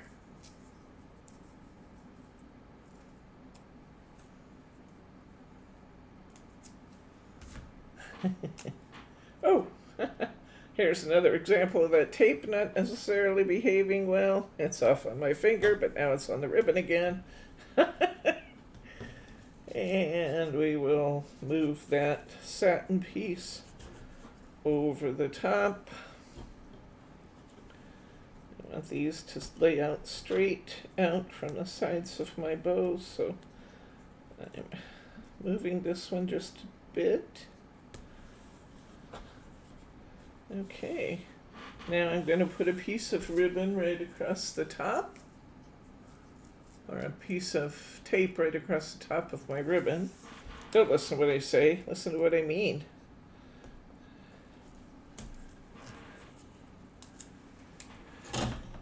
I wonder if it's a bad sign that my cameraman's asleep. Sleep.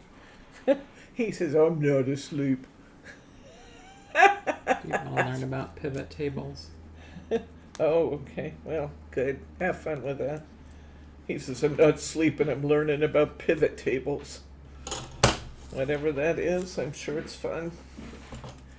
Go for it. Okay. This is going to wrap around just about... last time I kind of offset it. This time I think I'm going to put it in the middle and offset my dragonfly a little more. So, because you know me, I have to kind of change up the design a little sometimes. But I want it to be, I want the bottom of my bow to still be on the topper. I'm going to wrap that around. Look how pretty that looks. Ooh, beautiful. Okay. I'm going to trim this off. And I think we're ready to glue down. If there's any areas of my green I want to retouch, I have just a little tiny bit up here that's not quite covered. So I'll get my finger goopy again and go take care of that. I have just a little smudge. Now it wouldn't really matter because it is the nature of this material to kind of give a shabby chic look. So it really wouldn't matter that, oh, I just put on purple instead of green. That's interesting. Did I? Yeah, I put on sapphire grape there. You know, that's actually kind of interesting. I wonder what happens when I do that. It's not bad. I think I'm going to go over it with avocado, though. Mirri wants to know if you're making a graph. Are you making a graph, Bryce? No. No. You're just working in Excel? It's a part of Excel, yes. He's learning some new things in Excel.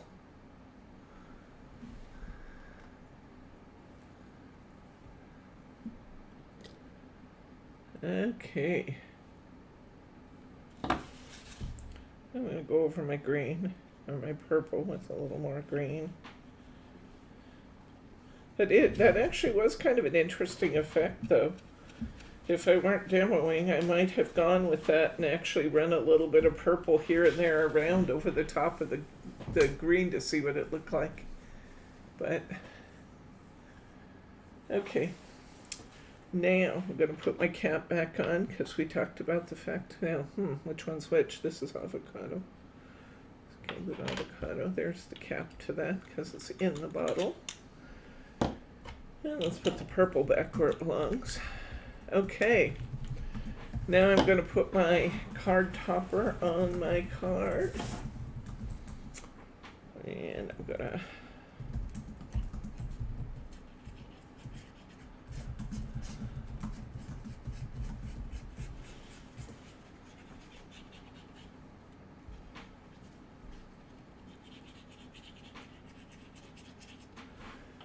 anchor this down.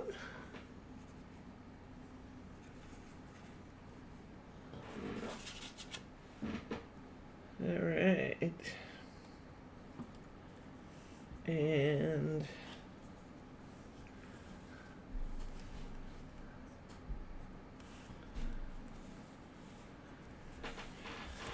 That green is really fun.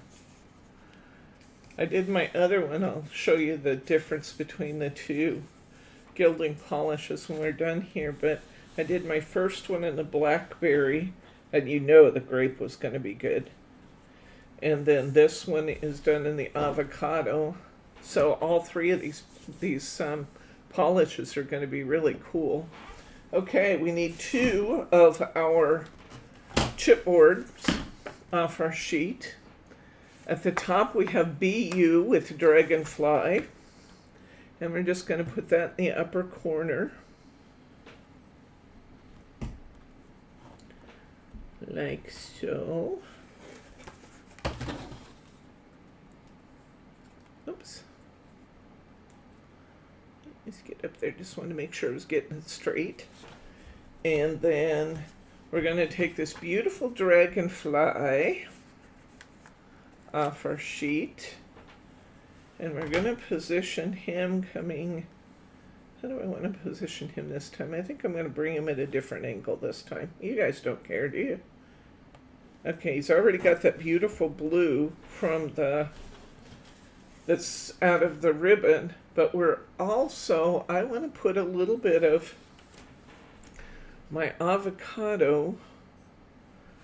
I'm going to put a little bit on my finger, and I'm going to rub just a tad of this, just a very light amount. But you know how dragonflies look iridescent when you see them at an angle? So I'm going to put just a little bit of my avocado polish on his wings. Now if you have blackberry, you'll use the blackberry. If you have the avocado, use the avocado. You can use the purple. You saw how that little tiny dab I put on my finger. That's enough to do the entire dragonfly. I don't need to redip at all. It's just the very lightest little touch.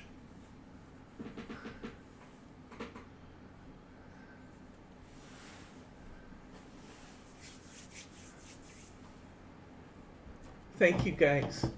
That makes me feel good that you think that there's that they do a good job designing the kits for you, because they really try hard to make sure that we get fun, different products, and that we're teaching you something fun and interesting and maybe different each time. Or I try to. It doesn't always work. It's always different. But look at what we got here, guys.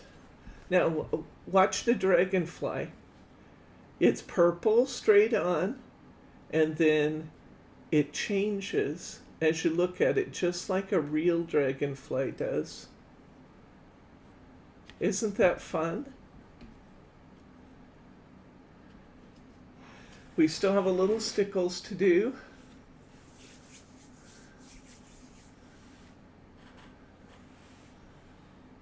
I can't believe how fast this product dries in 7% humidity. You know, it would do that. It would do that, Brenda. Keep it capped when you're not using it. Okay, we're going to do a little Stickles. You know what? Why don't we do this? Let's put a little bit. I keep washing my fingers and then I do it again. Let's put a little bit of our gilding polish in the. I'm going to stay with the same color because you guys all have the same color. I'm going to put a little bit of my gilding polish in the centers instead of Stickles this time. Why not? Let's do that. Let's add we want just the tiniest amount on your finger, because we don't want a big blotch. We just want just a little touch. And it's not going to be even when it goes on. It's going to be in kind of a little, I'll show you what I mean. It's going to be, a little less refined the way it goes on when you're doing it with your finger. You could do it with an applicator of some sort, I suppose, but it looks really good this way. So I don't regret putting it on with my finger at all. It looks really nice. If you have any areas that are white, rub them out just a little bit, even though we're in the middle of our flowers. Just smooth it around a little bit, because it doesn't do you any good white. You want it to be reflective.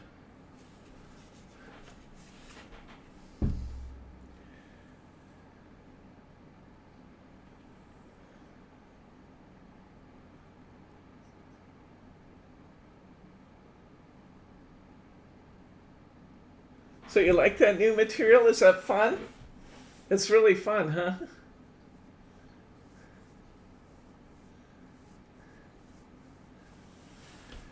Guess what? We're done with that one. That's number 5. This one took a little longer, but I wanted to get you while you were still awake to do that one. This is a fun medium. It's really, really fun to play with on your different projects. And you'll get a little different appearance on everything that you use it on. Set that one aside. Oh, we're going to do one of my favorites next. I know, they've all been my favorites. All right. This next one is going to be the bird and the bird cage.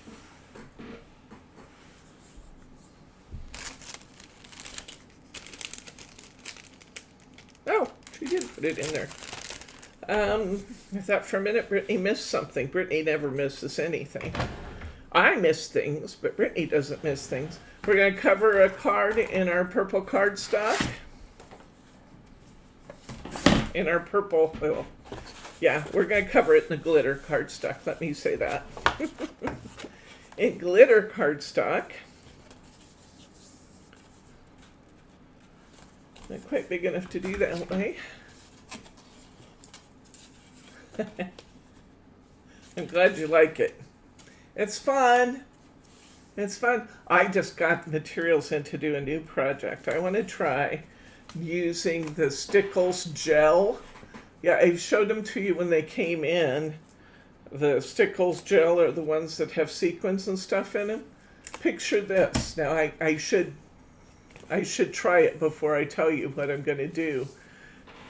But I'll tell you anyway what I'm going to try. I got some paper that has big koi fish on it.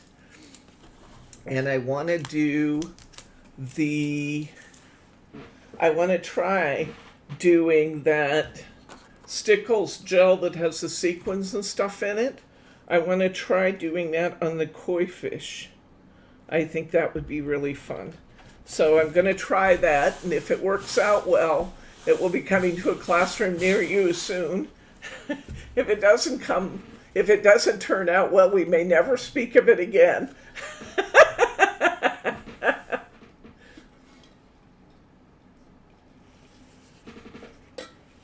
That's good. All right, cutting around my glitter card. Getting the card faced. Brittany does do an awesome job packaging your kits. You saw what happened the one time I did it. I missed cards. Did everybody get your cards, by the way? I sent them out to everybody who had purchased it. Okay. I have to decide what I'm willing to give up. I like this vine up here, although I probably could give up a little more of that if I needed to.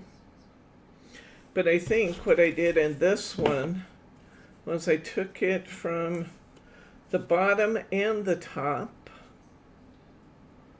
Yeah, I took a little off the bottom, I took a little off the top, and I took most of, but that's really pretty over there though. I'm just going to take a little bit from all the way around. I'm going to take like an 1/8 inch off every direction, and we'll see what we get. Because it's just too pretty, you know? It's just too pretty to cut off. I will take 1/4 off the bottom of this bottom part because the books are a little boring compared to some of the rest. Excuse me.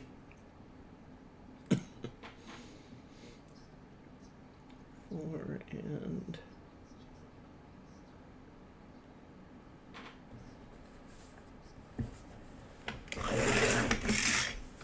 Okay. And 6 and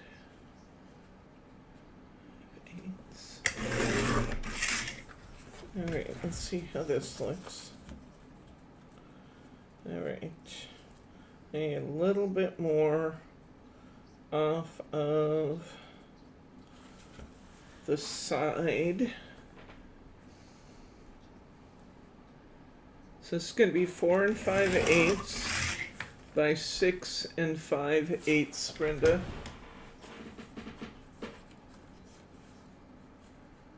A little off the bottom, a little off the top. Yeah. Just like your hairstylist, it works out better if I don't cut too much at one time. We've all seen what happens when I do that, when I get in a hurry.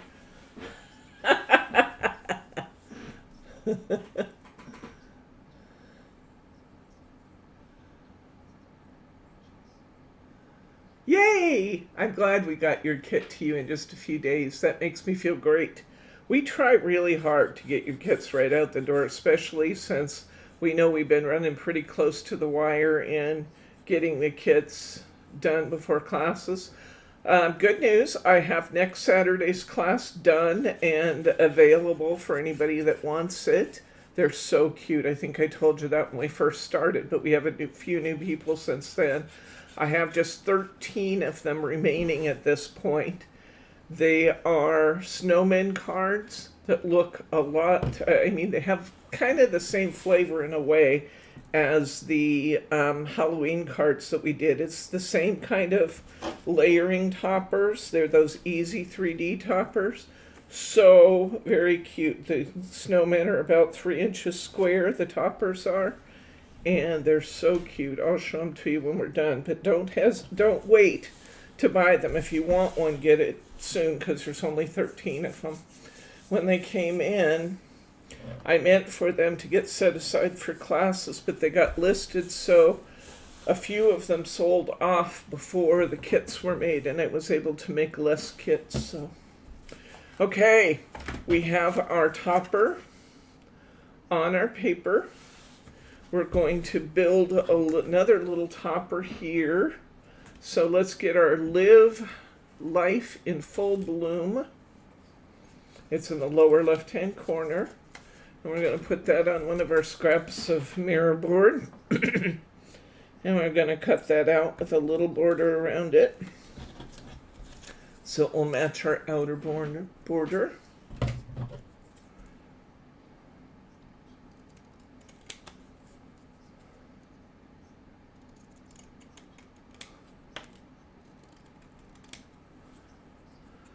And I decided I wanted it a little bit narrower, so I'm coming in and re-clipping this just a little.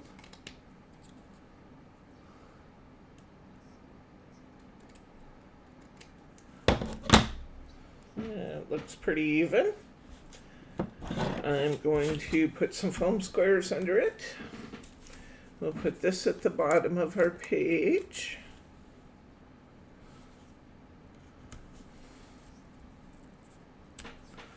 It's going to go into these areas where the squares are.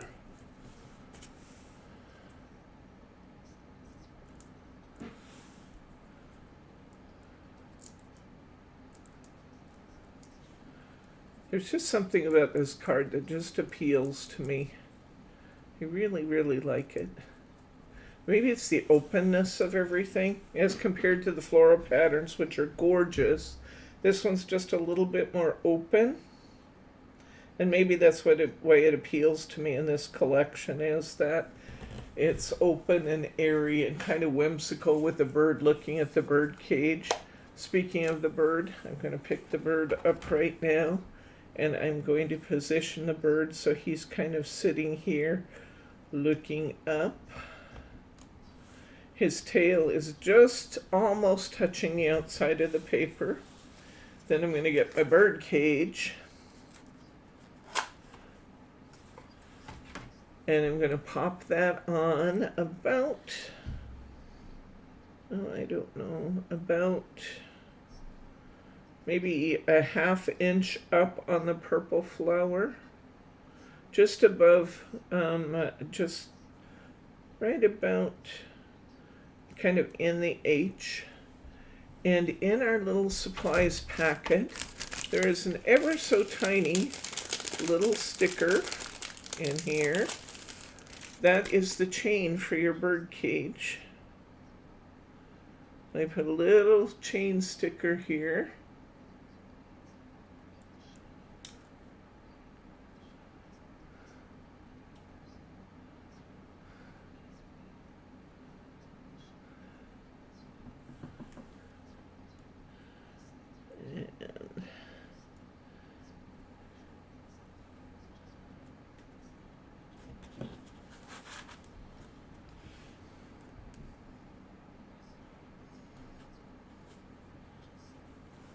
Going to add that chain.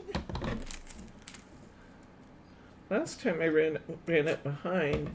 This time I actually left the dot in my bird cage, the little punch out for the tag, and I ran my sticker right up onto it, and I think it looks more like it's been secured that way. You see that?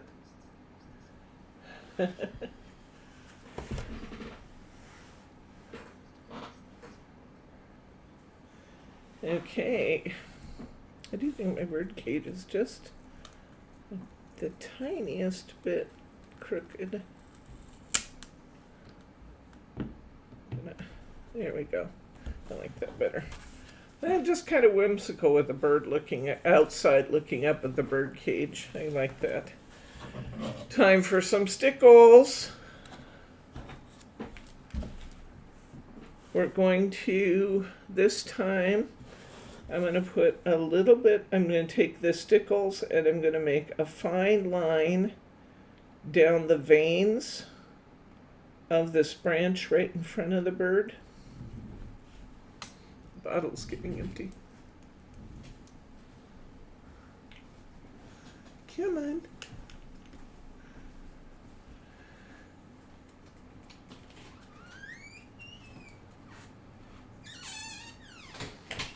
Okay, we're going to run this right up the vein of that leaf, and that's all I'm covering is just the vein, just enough to add a tiny bit of sparkle right in front of the bird. And then I'm going to also use Stickles on this vine here, and I'm going to follow the vine up. Just the finest little line, guys. And it doesn't have to be perfect lining. That's not important. What we're going for is just a little wispiness of glitter. And then I'm going to kind of put little lines where I think the veins would be in some of those leaves. Just enough to just add a little sparkle there. Just a little sparkle. Just little wisps of color or iridescence.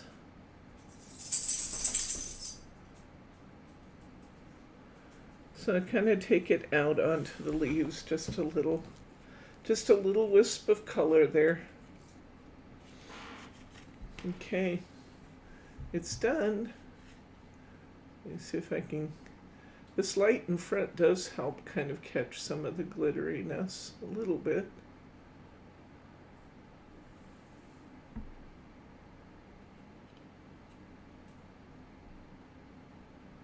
It doesn't help much though. Glitter just doesn't show on camera very much, but you'll see it on yours. It's pretty.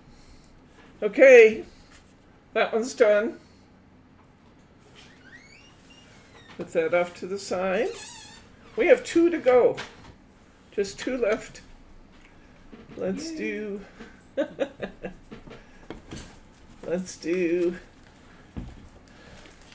this one.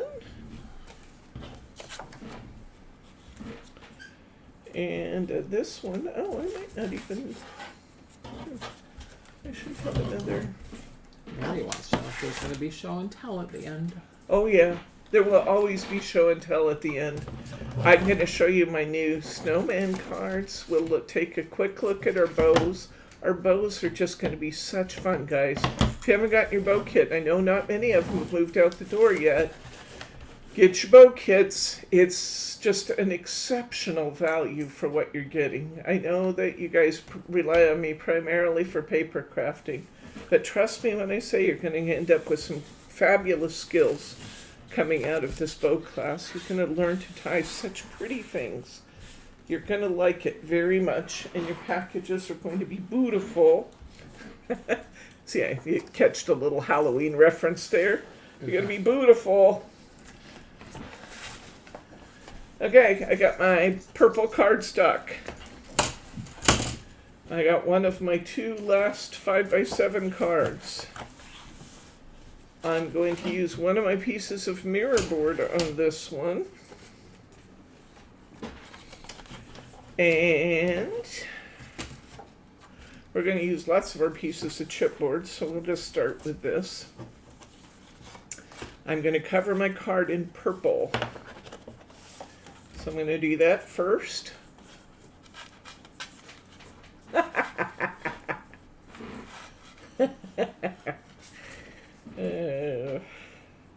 I'm silly, but you get me just the way I am. Thank you, Mirri. It's fun to have choices of such pretty ribbons to work with. It really is. You guys were asking a week or so ago when I used lots of the glitter metallic ribbon. If we had that in stock, I have restocked that. Our supply came in from China, so it is here and available.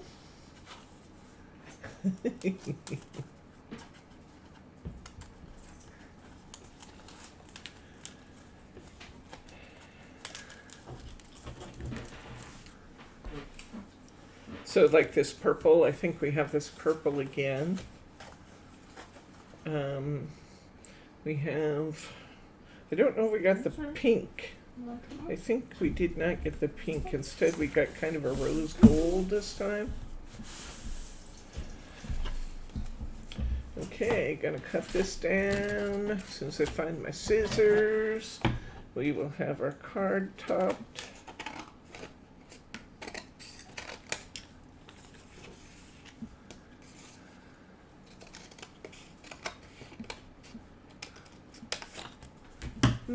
I may not have left myself much of this cardstock.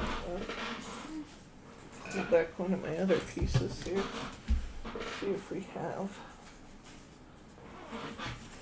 That's going to be a stretch to get her, my little piece to go under her, the way I cut this today, but we'll figure it out. We'll figure it out. Maybe have a different scrap of something to use. Okay, we are going to cut this down. Now we have lots of Rainbow Mirri going on this one. This is a busy card.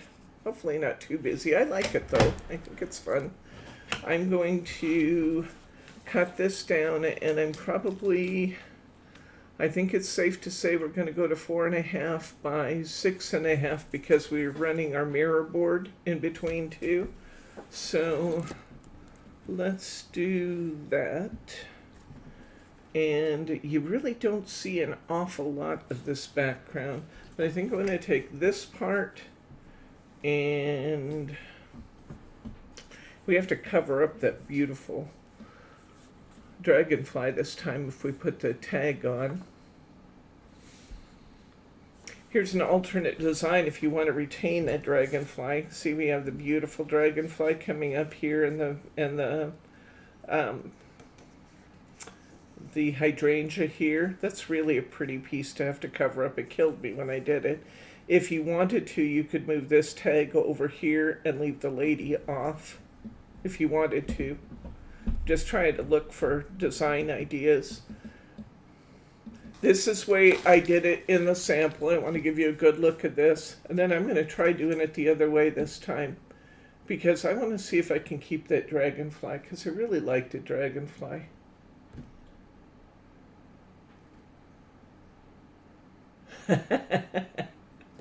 Okay, so I'm going to make a little design alteration here. Intentionally. It's intentional, guys. Because I really want to keep that dragonfly. I like that dragonfly. It bugged me to cover him up. So I'm not gonna. So there. That's what I think.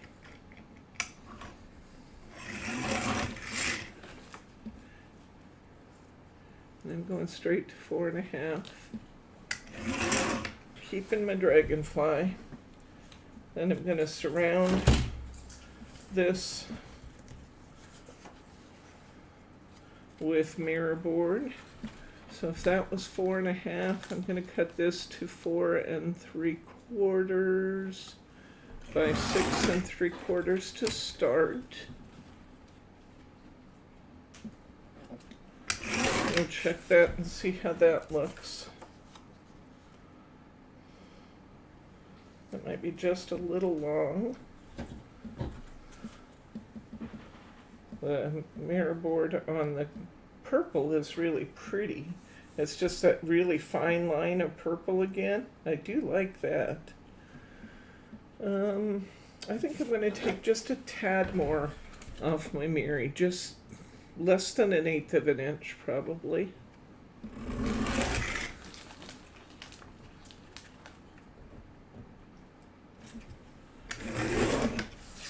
Just want to see what it looks like. It's really good under there. I think actually I will like this card better if my Rainbow Mirri is a little bit narrower than it was on my sample card, because it kind of gets busy with the amount of rainbow I put on it. You see that? It's pretty, but it does get kind of busy. So I'm going to make my Rainbow Mirri a little narrower this time. But I'm going to start by checking this.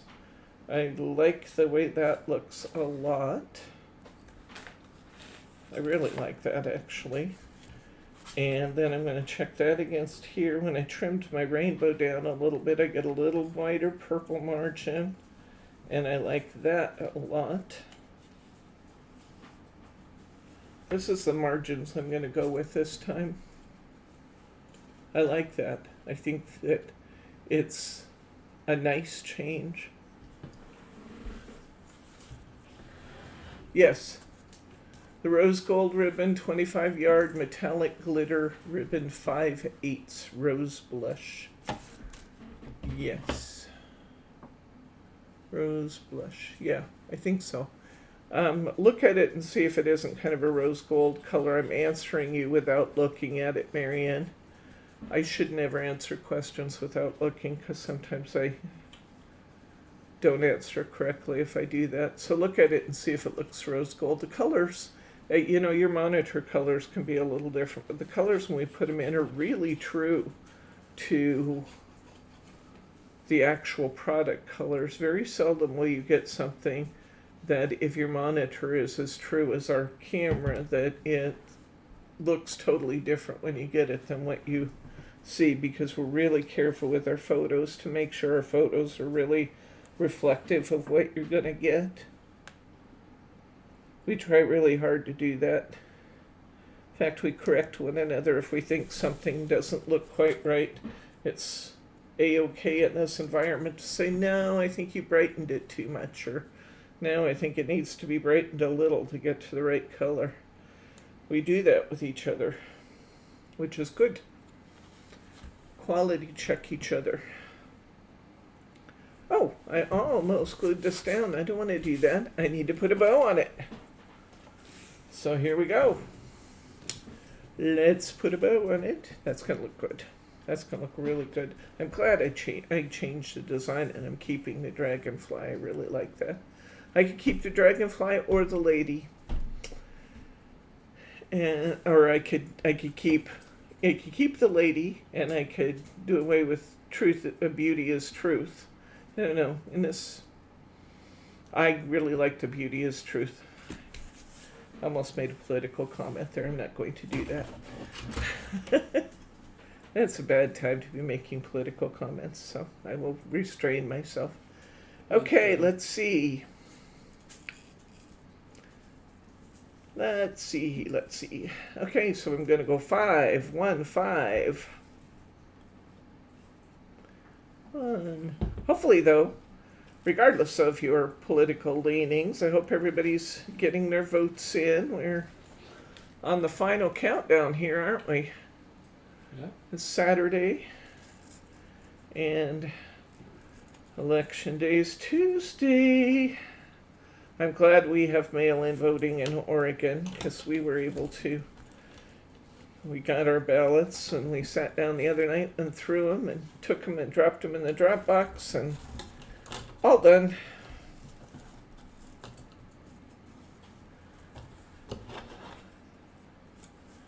Okay, here we go. I'm gonna spread this out a little bit. Look and see how it looks.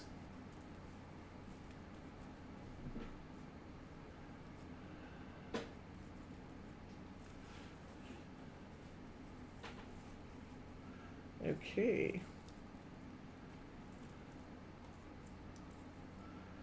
There we go. I like that.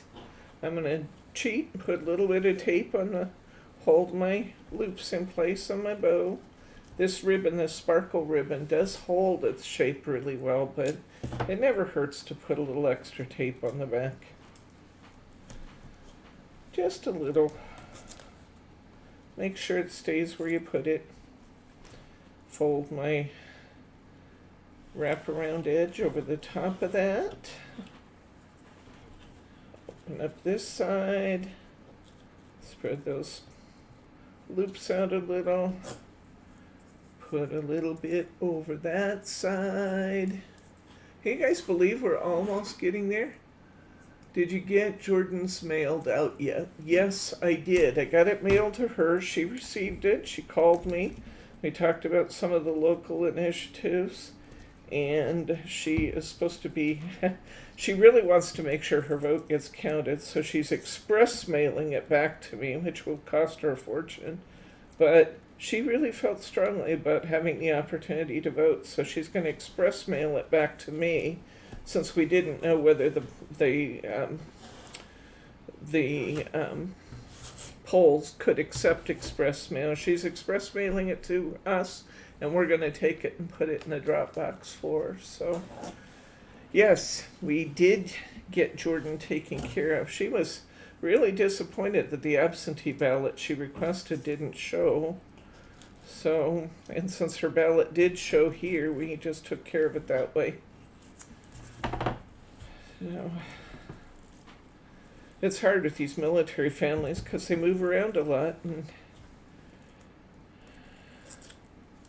you know, they are absentee voting from their home district, wherever that is. And I am going to come over here, and I don't know, I think actually I'm going to end up having to go a little more towards the middle because I didn't make my wraparound very long on that side, and it had quite a ways to go. I can extend my tape just a little.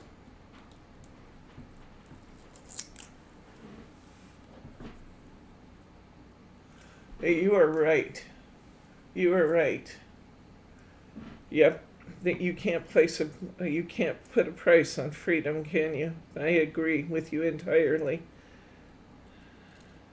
Our kids were brought up to understand the value of their votes, and that's something we've always taken very seriously. We vote in every election, every primary, every local. It's important. It's an important freedom. Okay. Alrighty, let's see. So, next thing I did here was I built a little, this was kind of an interesting design choice, and I like it. I actually put this bar over the top of my ribbon instead of under it. I like that. It's just unusual and therefore fun. So I'm going to clip off a piece of this narrow part, which is just about the right size. Actually, it could be a little narrower. I think my strip coming down is about 1 inch. So I'm going to trim this just a little, make it 1 inch. And then I'm going to make this 1.5 inches. We'll see. In fact, I think I'm going to make it about 1 3/8 inches. I'm gonna make it an 1.3/8. And I may trim it yet some more. Oh yeah, it's got to be way less than that. I'm gonna take another piece off of there. I'm gonna go to 1.25 inches, maybe even a little less than 1.25 inches on this rainbow, because I want a really fine line on either side of this purple. That's better. That's better. That now that matches my outside border. See that? That looks good.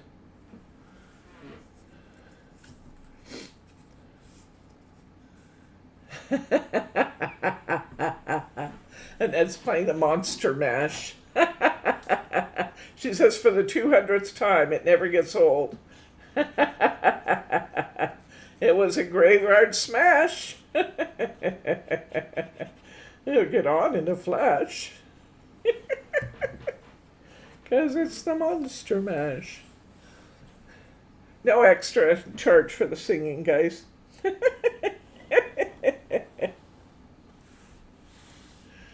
Okay. And then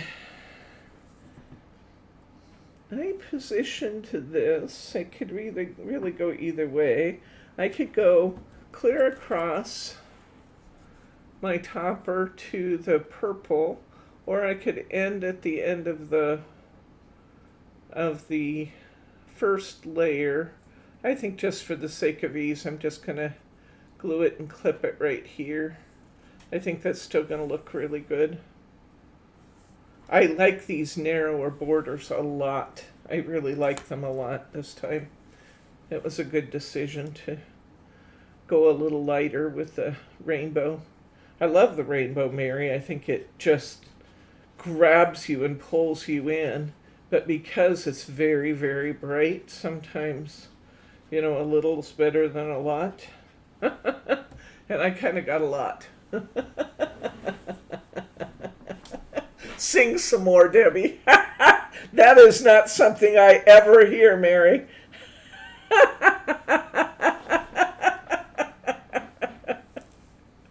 Oh, you're funny. No, I've worked too hard for my viewership to give it up by singing.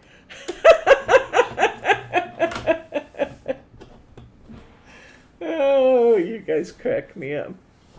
Okay, now I have to decide what I'm going to do next.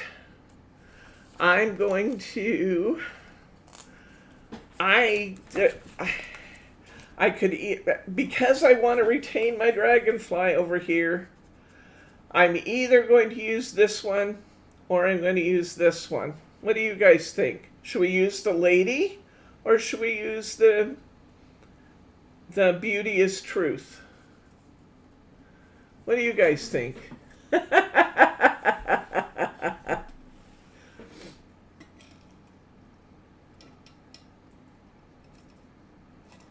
The lady? Let's do it. Let's use the lady. Okay. Now, I don't have a real big scrap of this left, but I think the lady will fit okay.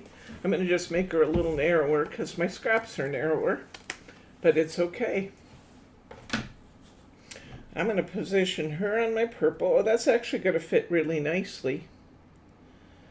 And I'm going to position her such that she is about the same distance. Well, let's see.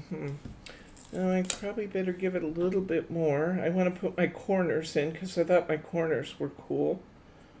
Okay. I'm going to put my corners on the bottom here so I can see what I'm doing.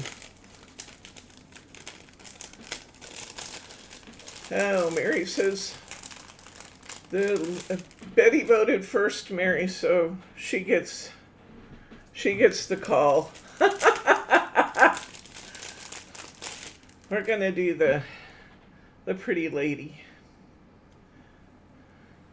I think she's supposed to be the goddess, maybe. I think I told you that Hortensia means is another name for hydrangea, but it was also the goddess of something from some former culture. I'm going to put these little silver corners coming up into my photo just a little bit. And that will help me to decide how long I want to make this piece. And it will also help me to position this chipboard piece a little bit, because I want them to be underneath it.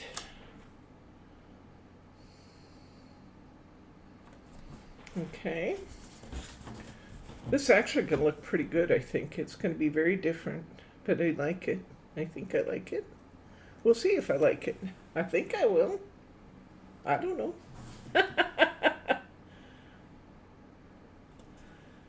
Designing on the fly, that's what we're doing. We do that a lot, don't we? Like, we start out with a design, then we just kind of do our own thing. I know you're going to do it, so why can't I do it? I can do it too. Oh, that's pretty. That's pretty. Same height, much narrower. I think that's good. That's being a little too trusting of myself to cut that. I think I need to use my trimmer.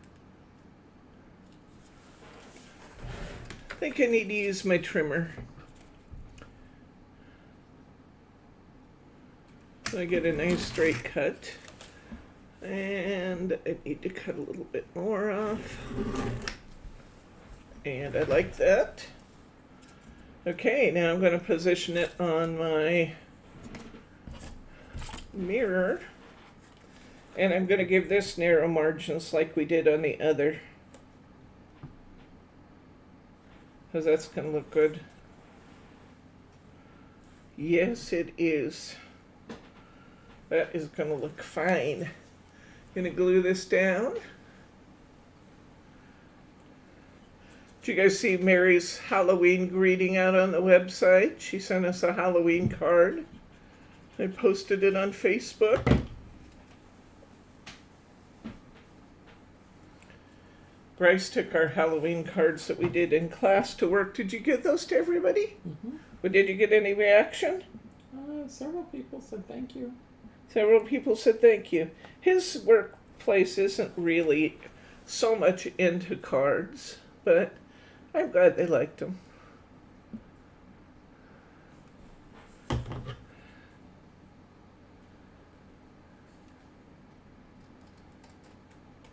It's funny how some groups are just totally into it, and other groups not so much. His is a not so much group. But it was fun for him to have a, here's our lady this time. Nice little borders around her. And where's our topper now? Where'd it go? Where'd it go?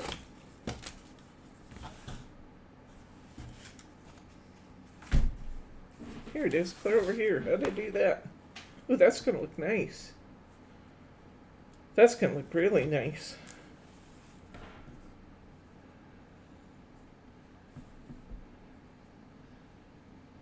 I like. Okay, I put this on foam squares last time. I think I'll do that again. Although, because I'm going on top of 2 layers of paper, last time it was wider, so I put my foam squares clear out on the outside. And I don't think there's room for a whole foam square there. So what I think I'll do is raise it up, and I'll put my foam squares here, here, here, down the middle. So it kind of sits on top of the, you know, the topper's kind of sitting on top of that other band. And I will center this so that it's halfway between the top and the bottom. It'll probably come just a little bit down on my ribbon, like that, okay?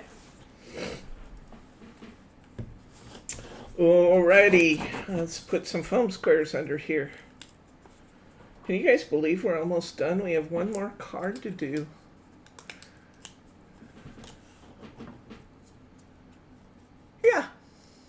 Yeah. Not exuberant, but acknowledging. Yeah. They're just such stinking cute little cards. Oh, little bats and pumpkins and ghosties. Okay, so since I'm putting them in the middle, I kind of doubled them and put 4 because it's going to have to really hold there in the middle to keep it from flipping one direction or the other.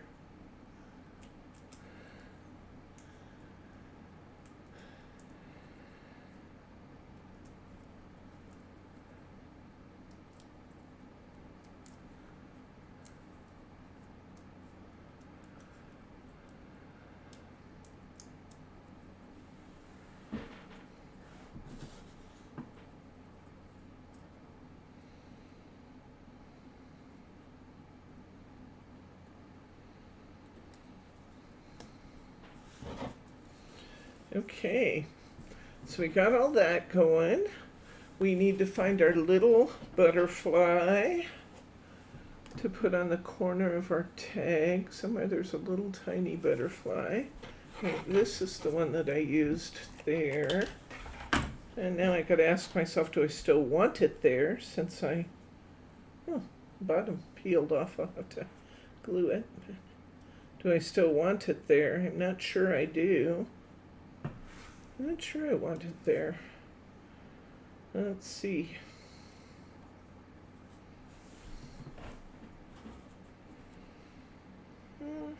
Not sure I want it there.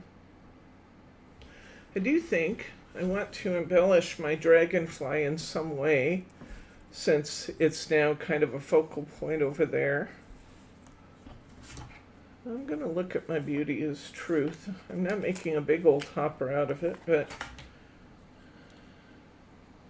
I might. Yeah, it really just doesn't go if I do this way. If I don't cover up my dragonfly. What do you guys think? I can still cover my butterfly and or my dragonfly and do the other one, or I can embellish the dragonfly and leave it. What do you guys think? I need some votes. What do you think?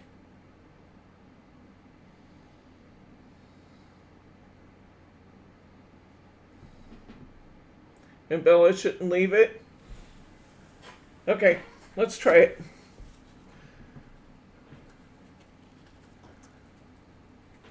All right, let's get our stickles out here. And we've got these. We're going to, better put this on my card first so I'm not doing the same thing I did last time and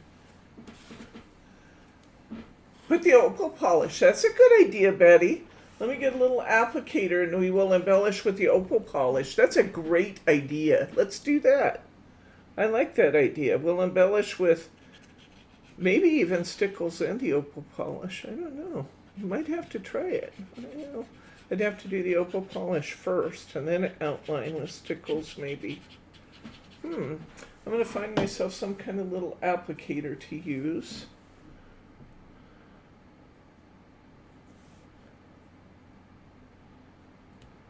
I am going to put my card on so I'm not sticking my finger in the Stickles again.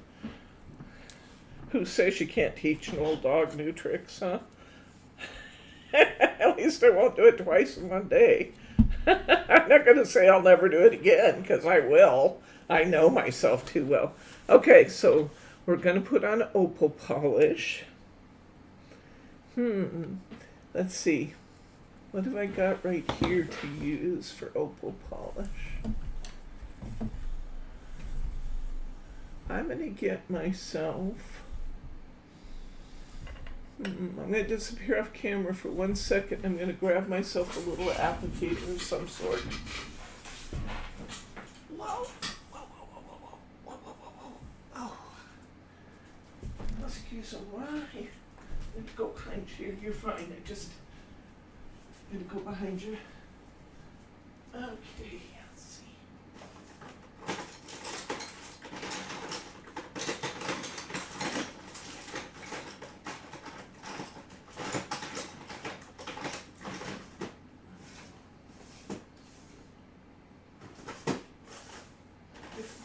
1,000 kinds of applicators. Can't find one I'm going to use. I'm going to use that one.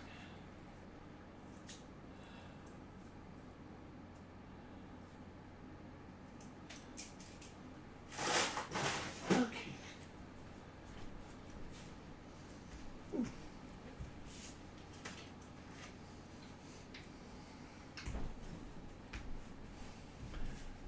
Okay, I'm back. I thought you guys might like to see the other colors that the opal polish comes in. So I grabbed those while I was up. I might actually end up using that butterfly after all if we put polish or something on him. Okay, let's try the sapphire grape this time. I grabbed a paintbrush. Never tried this with a paintbrush before. We'll find out. I'm going to try the grape because we have a lot of purple on this card. I've never tried putting this on with a paintbrush, so we'll see how it goes. I was just concerned that by trying to put it on with my finger, I might kind of make a mess because I would be, I'm not working on a raised surface like I did with the last dragonfly. This is actually going on beautifully with a paintbrush though, I gotta say. I'll show you in just a second. Great idea. I love how you guys participate, jump in with your ideas. We come up with such cool things we might not otherwise think of. Ooh. I haven't done the body yet, but I want you to see the wings.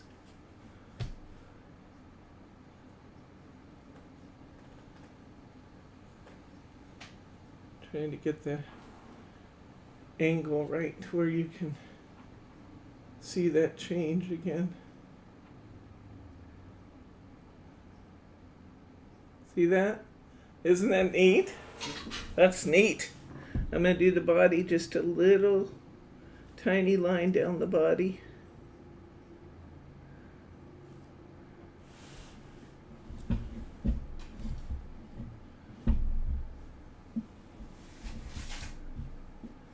And a little stray fiber in my brush that's getting in the way.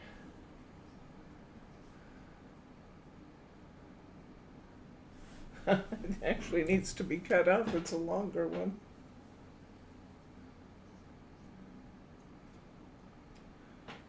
I get for buying cheap brushes, huh? Okay, let's try that again. Right down the body.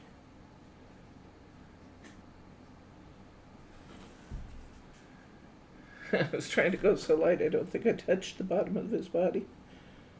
Up here again.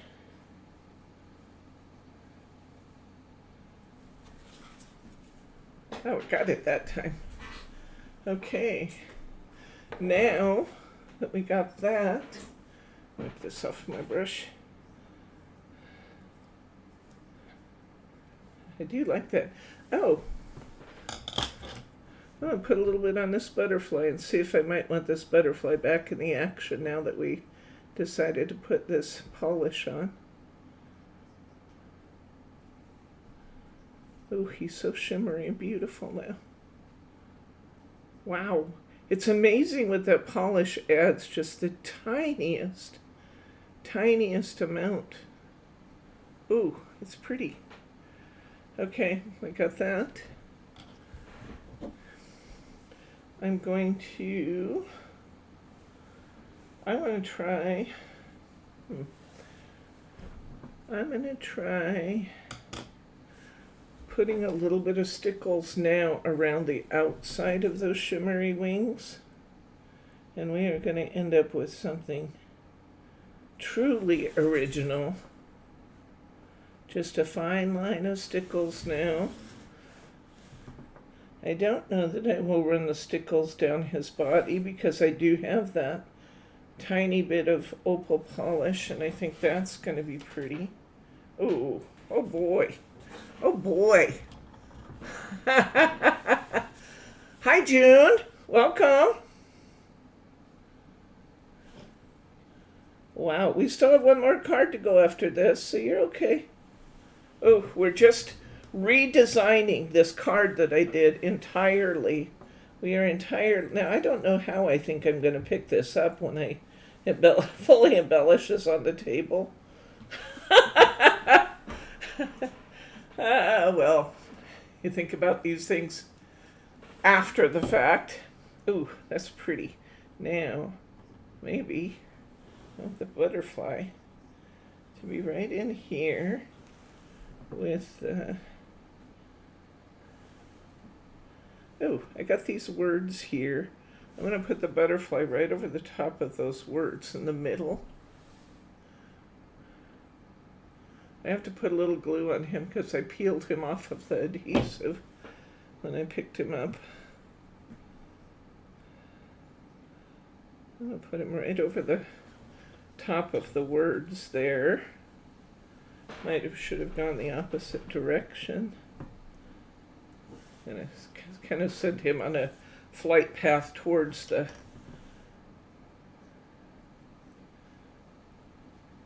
dragonfly. I'm going to put the tiniest bit of Stickles in the center of my flowers. Because why not? As they did look pretty on the others, so I think they'll look pretty on here. Just right in the middle of the flowers. Okay, guys. Let's see what we got.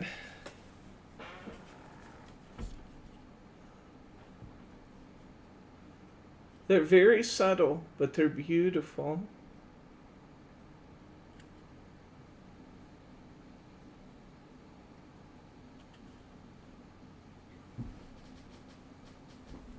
So you got two design ideas. You can go with this one, or you can go with this one. You have the materials to do either one you like. This one is perhaps a little more balanced, this one on this side, but I do love our finer lines on our remake of the card.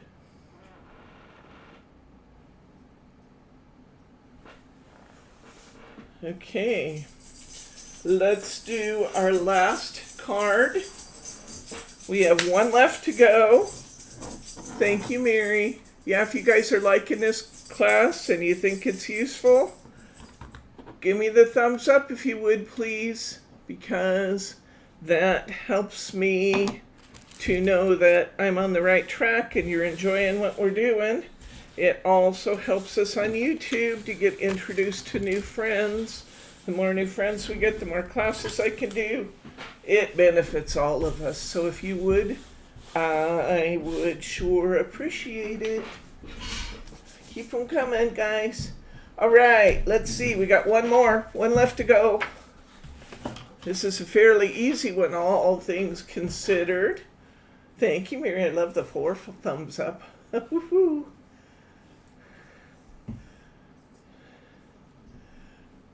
There's 24 people watching, so if any of the rest of you watching would please give a thumbs up if you're enjoying things. It'd be greatly appreciated. All right. Now, let's see. We've got one last card here. I actually had enough paper without the mirror board, so the fact that I messed up my cutting on that one didn't hurt at all. Okay, we're going to cover our card in Rainbow Mirri. Thank you, Annette. Okay, we're going to cover our card in this Rainbow Mirri. Now, I think my wider Rainbow Mirri on this next card looked really pretty. I love this card, actually. There's just a lot about this one I like. I'll show you the sample again. This is where we're going. I love the rainbow on this one. And the pinks. It plays really nice together. Okay, so gonna put the put the rainbow mirror board on it.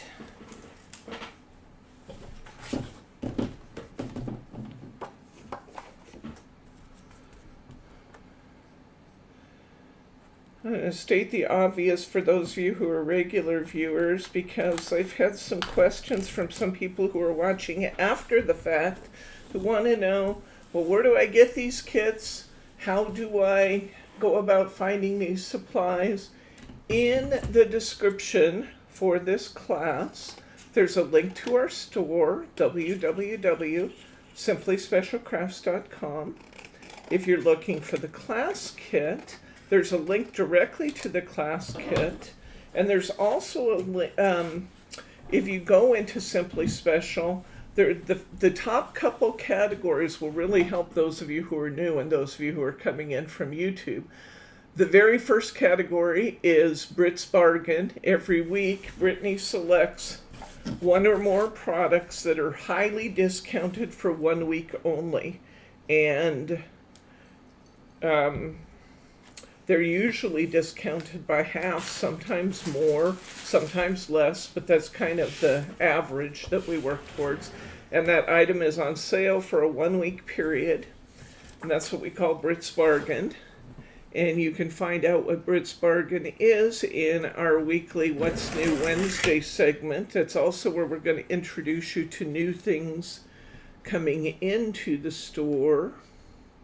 You get to be the first people to see them on What's New Wednesday.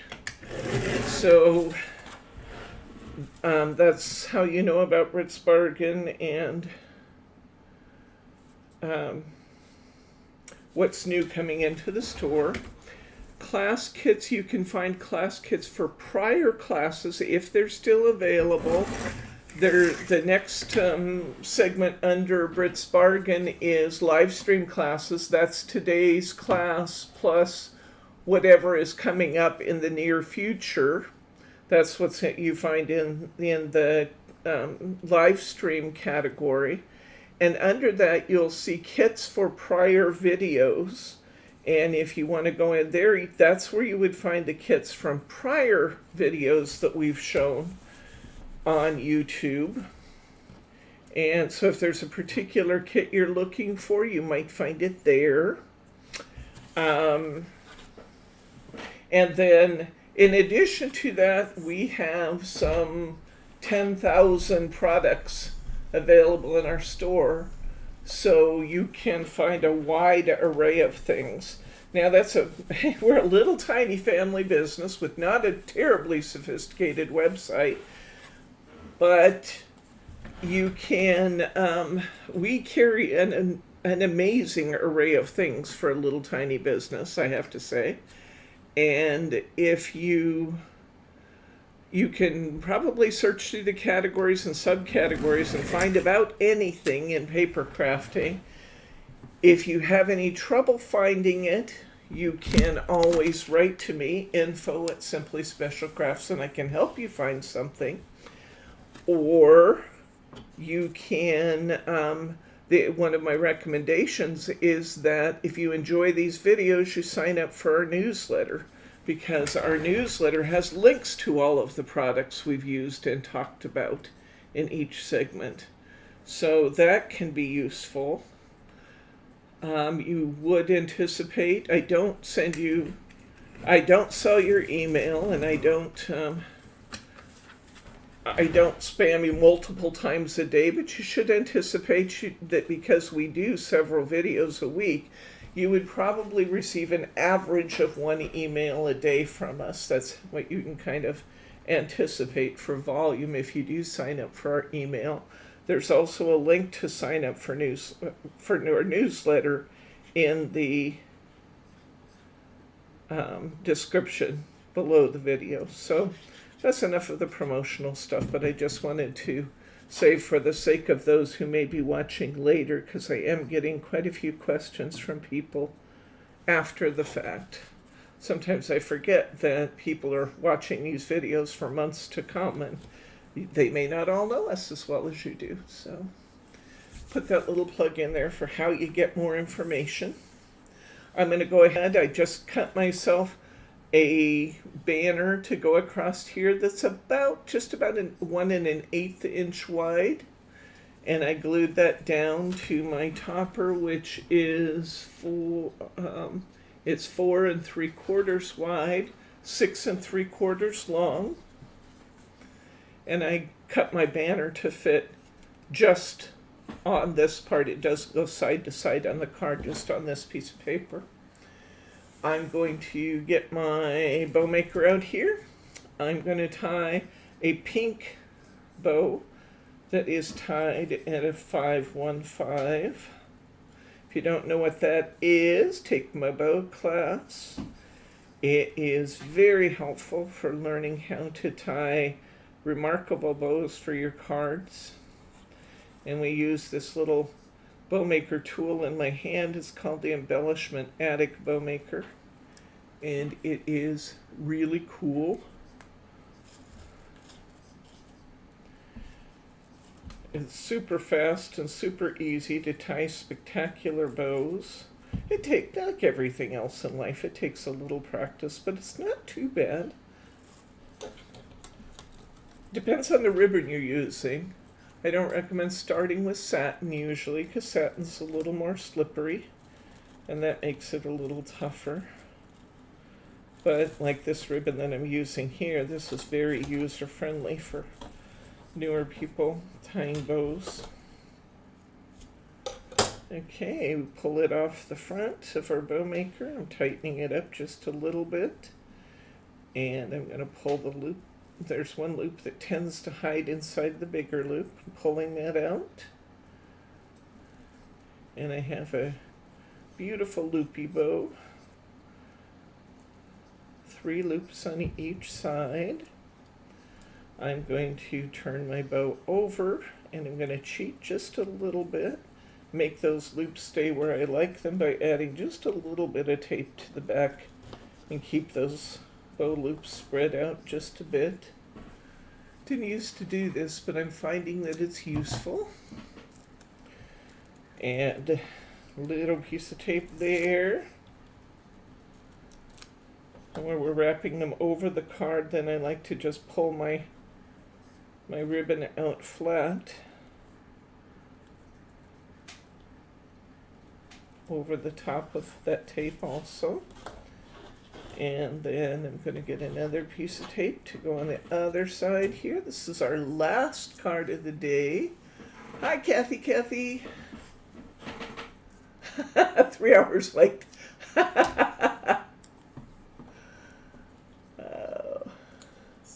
Stephanie, okay. We'll see you later.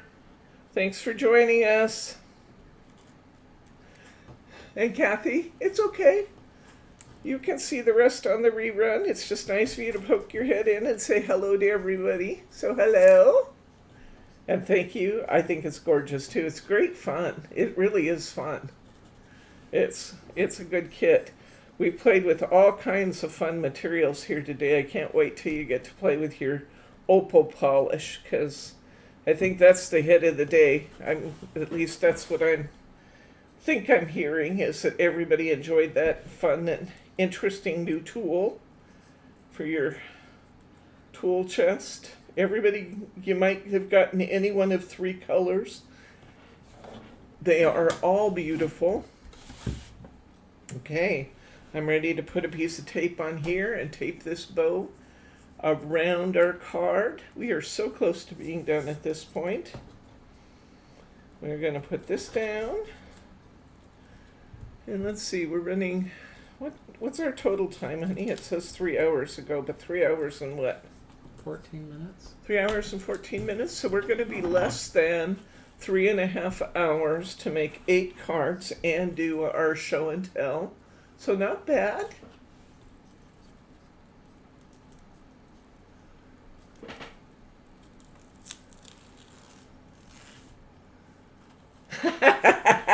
That's okay. We don't have to tell them, Mary. that's nice of you to tell them where to shop, though. I do appreciate that. That's great. That opal polish is amazing, isn't it? Goes on white, comes out purple, avocado. It's amazing. Truly amazing.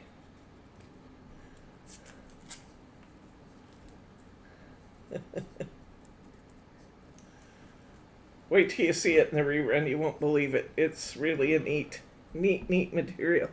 Okay, let's see. I'm going straight to the middle with this, I think.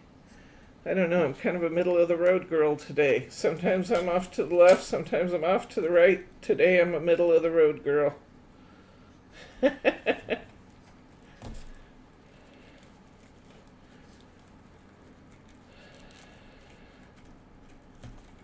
we go.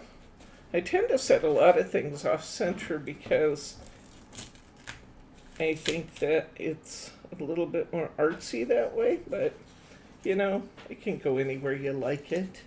As long as when you're done it has some sense of balance to it, it doesn't matter.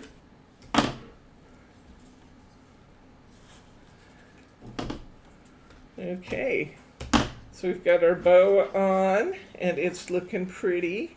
I'm going to adjust these little loopies on the bottom just a little. They're kind of trying to slide back up in there. If they continue to slide, it's not a bad idea to, it's not a bad idea to stick another piece of tape under there if it continues to give you a hard time. There we go. I'm liking the way that looks right there. That's nice. That's nice. And I might just stick a little piece of tape under there. I'm another new person. Oh, great. Hi, Patricia. Welcome, welcome. Nice to see you here. We are just finishing up for the day, but I encourage you to take a look at the rerun later. We're still going to do what show and tell. I'm going to show you a little bit about what's coming up, so stick around for that because there's some really, really fun, cute projects coming up, and you'll want to see those. But be sure you watch our rerun today because we did some really neat things with some very different products today, and we did some beautiful cards, if I do say so myself, and I do because they're purples and blues and pinks, and what could be wrong with that after all? Okay, we got that. I think we're ready to glue down. Let's do that. Let's just get a little glue on here. We'll stick it down to our mirror board.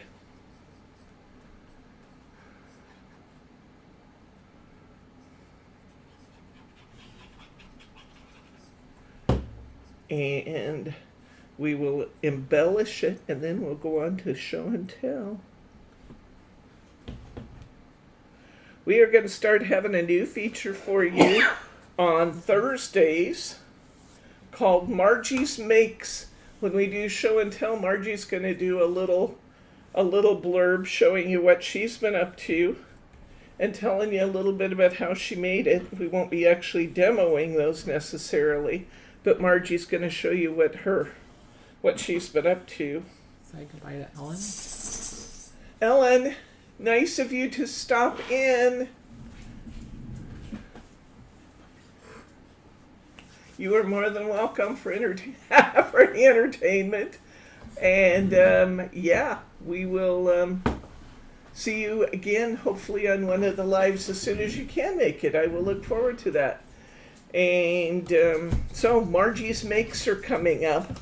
I think we've actually kind of gotten Margie used to talking to you all, and she is really enjoying the feedback. So Margie actually came up with the idea of showing you some things, which I heartily endorsed because Margie is very talented.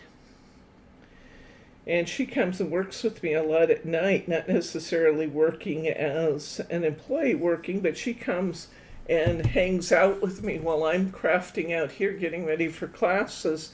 And sometimes she comes up with some really, really cool stuff that she's working on.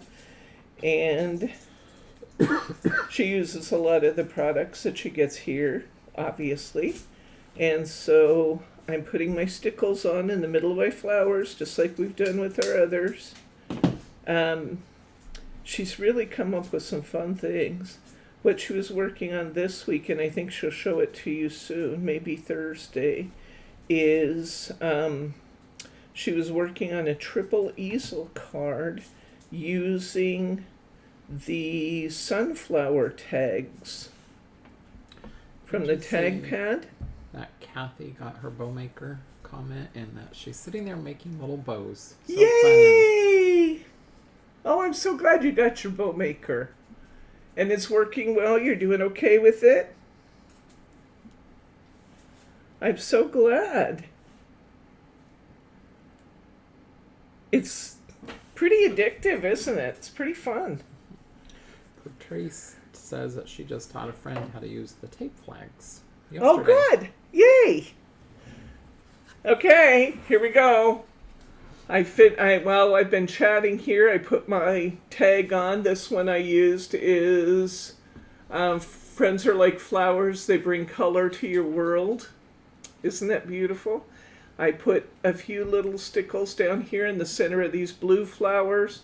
I put some stickles in the centers of these pink flowers. And I put a little bit up here in these pink and these kind of ivory flowers. And I think that's all it needs, guys, because it's gorgeous. We'll let the flowers speak for themselves on this one. Beautiful. There we go. Gorgeous. That's it. 8 cards. We did it. Never doubted us for a minute. Let's see, I'm running out of places to stack my drying cards. I guess that's it. We must be almost done. Okay, let me clear away some of this and we will do our show and tell. I like calling it that. I'm going to call it that from now on. Whoever came up with that, thank you. You're going to have lots of fun little pieces left over from today. You'll have an extra half of glitter card. You'll have lots of these Jolie's embellishments left. You will have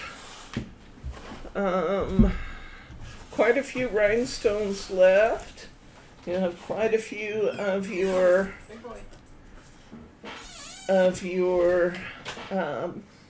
foam squares left. You'll have a lot of your chipboard left. You'll have pretty much a full pot of your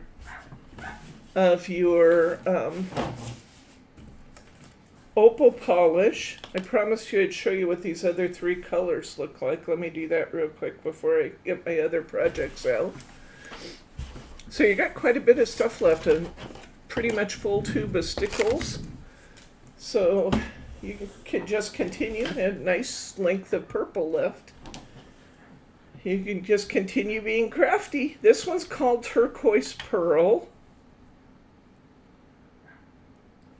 Ooh, this one's Kathy wants to know if she can go through your trash. You know what? When we're doing on-site classes, I never throw anything away. I pull off, everything that can be used, all the scraps of Mirri and one thing and another, and my students grab them.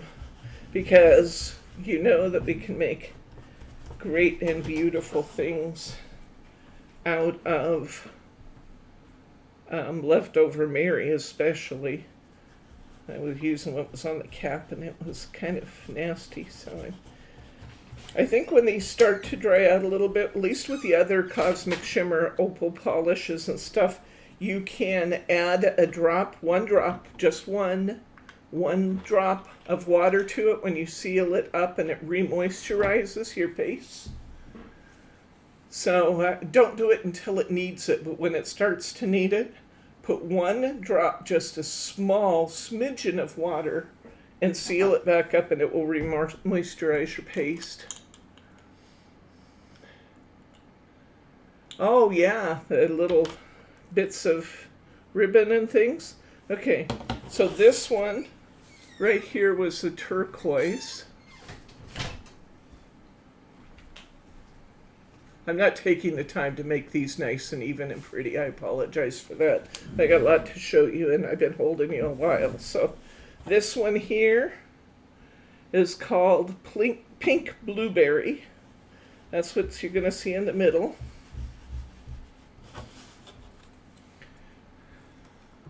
Pink Blueberry. Oops, let me get it lower. That's what's in the middle. You can definitely see the pink. You can definitely see the blue. They're different colors from different angles, aren't they?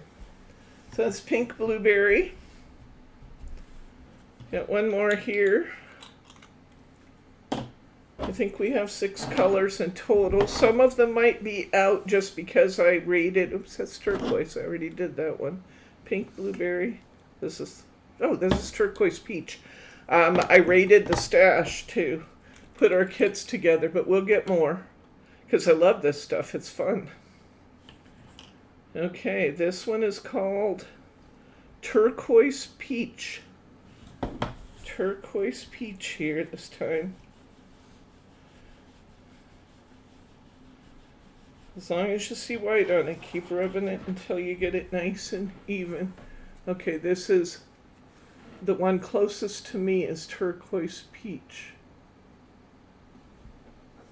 Oops, let me get my hand out of the way. There we go. Turquoise Peach. The first and the last look very similar. The first and the last do look similar. I don't think I messed up. Let me just make sure I didn't do the same one twice. It's possible. Stranger things have happened. Let me put this one away and try the other one that said turquoise on it. No, oh, I just have 2 turquoise peaches. That's why they look the same, guys. I have 2 of the same here. I don't know how I did that. So I have 5 colors available rather than 6. Huh. I don't know how I did that, but just making sure I got the little plastic caps back inside.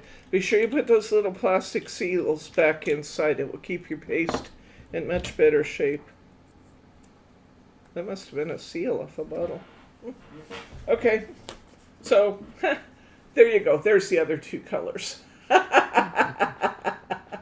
Okay, let's look at our next class coming up is bow maker. I'm not going to go through 57,000 bows like I have. I'll show you a few I haven't shown you yet. In fact, let me do it this way. This is what your kit's going to look like if you buy the kit. When you get it, I'm taking the comb out of the package because it wouldn't fit in the box with your ribbon. So I took them out and I told the girls, yeah, it's okay. There's no instructions or anything on the packaging. So there was no great loss to taking them out.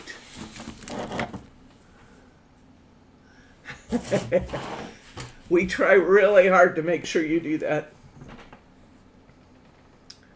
Polishes would be fun. Okay, and so you get your weird Memory Keeper's bow maker. You say, why do I need that when I got the other one? This is why. If we're going to tie package bows, we need a bow maker with some longer, bigger, wider teeth. So in your package, in the basic kit, you will get the black chalkboard with holly and red trim. I will show you these ribbons in the bows, in the finished bows. You get the white organza with silver snowflakes. You get this silver horizontal stripe. It's beautiful. You get this copper and gold. You get 20 yards of this one. You get 15 yards of the silver. You get 20 yards of the white organza with silver. You get 15 yards of the chalkboard black. You get 20 yards. This one is stunning. Oh, they all are, though. They're just stunning for different ways. This one is a sheer dark blue ribbon with silver. You get 20 yards of that. You get, this is a satin ribbon, you get 20 yards of these trees. So pretty. And Now you he get, wants to know, can you purchase the bow maker by itself? And if yes, so, you how may. much? You can get the bow maker by itself, and it is $9.99 on our website. It's by We Are Memory Keepers, and you'll find it in the bow making section, which is towards the top of the categories. You also get 5 yards of satin ribbon. This is the only one I couldn't get wholesale, so I actually gave you a smidgen of this so you could try it, because it makes really pretty things, but it was costly to me, so you got a smaller amount of that. 115 yards of ribbon. 115 yards. Think about that. That is huge amount of beautiful, beautiful ribbon. Now I'm going to show it to you. Tied. That's what's in your kit. Right there. That is the kit. And I'm not going to throw that up on those cards that are drying because I thought better of it this time. Let me show you some of those bows we're going to tie. Here's the trees. Patrice says she's going to have to make larger cards. Look at the pom-pom bow made of that white organza with the silver snowflakes on it. We're going to learn to tie a loopy bow. And this one I kind of rippled the tails so you can see what you can do with them on your packages. How beautiful is that? Here's the little silver that you might not have thought was too impressive on the roll, but look what we can do with that silver. Isn't that pretty? Picture that on your smaller package. Here's another pom-pom bow. I'm not looking to see if these need to be rearranged from being in my basket, so if they're a little out of kilter, it's just because I haven't refluffed them. Here's the chalkboard. Here is that blue with the silver pom-pom bow. We're going to do pom-poms. We're going to do loopy bows. That's what I call, oops. You want to know what's really cool about wired ribbon? When something like this happens and it falls out of your basket and you roll over it with your chair. Maybe I'm the only one to have that problem. But you can actually fix it once you've done that. This is like a 515, isn't it? But it's tied out of that gorgeous copper and gold ribbon.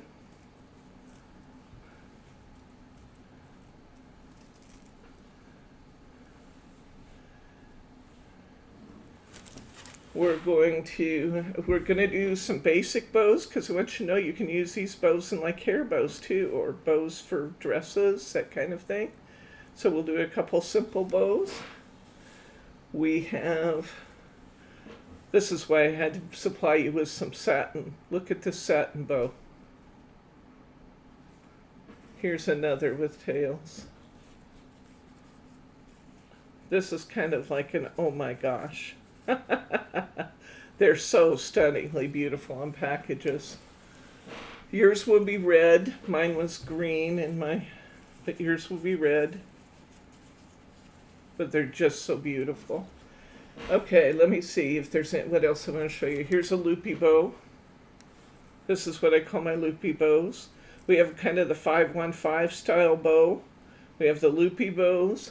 We're going to tie doubles, triples, and the 515 style bows. We're going to, here's a triple. And again, I haven't refluffed these. These are just coming out of my storage basket here. Kathy says she likes your sparkly top. It's even more sparkly by the time I get done tying all these glittered bows. Look at this one. Aren't they beautiful? I told you I wasn't going to spend all day showing you bows. I'm going to run out of time. Okay, I'm running out of time. I'm going to just show you a couple. I have a few rolls of ribbon that can be purchased individually. This is one. It's a sheer with white flocking and glitter.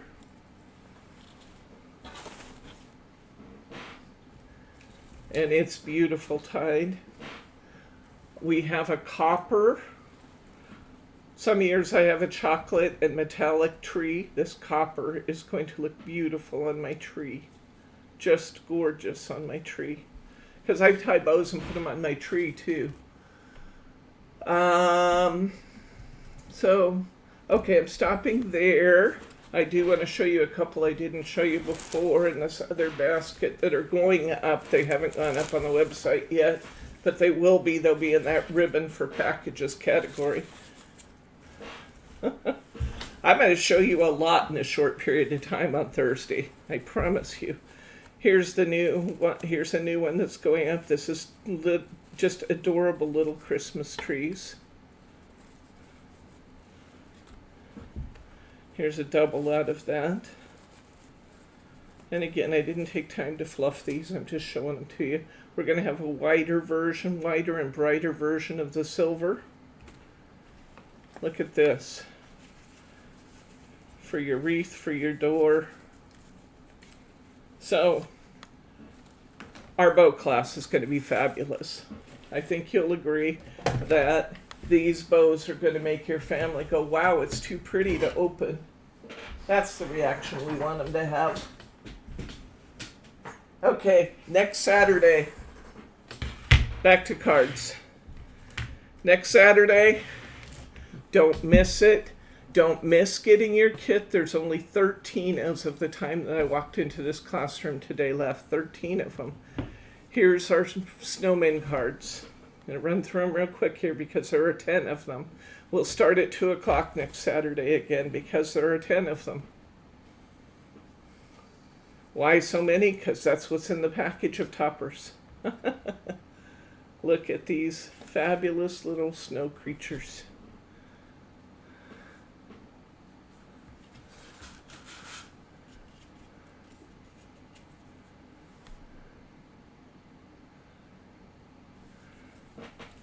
We're using some new materials. These are card layers. Bought these in Holland. This is a card layer. This is a card layer. You can use them on all kinds of cards, not just Snow People cards. They're beautiful behind your other toppers. These are luxury cards. Look at that. With the cutouts and the foiling. Beautiful. Who says you can't mix gold and silver? I just did. There it is, right there. Beautiful. Here's another luxury card. These aren't cheap, but they're gorgeous, and you have 3 of them in your kit. Look at this one with the cutouts. Aren't these fun?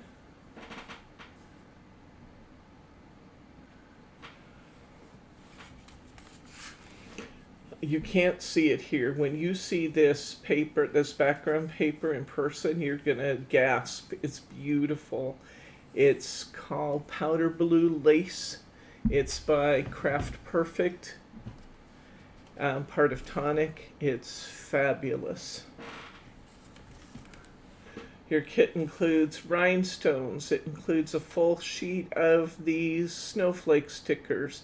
It includes a full sheet of these brushed silver Merry Christmas and Season's Greetings stickers. Has a whole sheet of AB rhinestones. It has a pack of 10 of these toppers.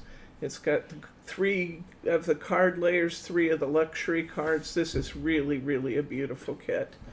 You'll make 6 cards that are European A6. You'll make 1 5x5, and you'll make 3 5x7s. So, fun, fun, fun. I had a blast doing them. I can't wait to do them again with you next Saturday, 2 o'clock. A couple other things we have coming up. I won't bother to pick that up. Margie caught me making this. I wasn't supposed to be working on Mrs. Tiggy Winkle yet, but I was working on it when she walked through the door and she said, "Get back to Christmas." Bryce, is the mercury paper in the store yet? No, but I will get it today. I will get it today for you, Kathy. I just ran out of time. Woohoo! If you, in order to get this kit, here's my advice to you. Go into the store. If you want the snowman kit, buy it immediately. If you want to hold out for mercury paper and other things, that's fine. Do a separate order.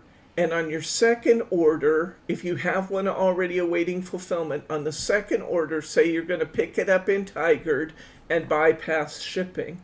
That way, you won't pay 2 shipping charges, okay?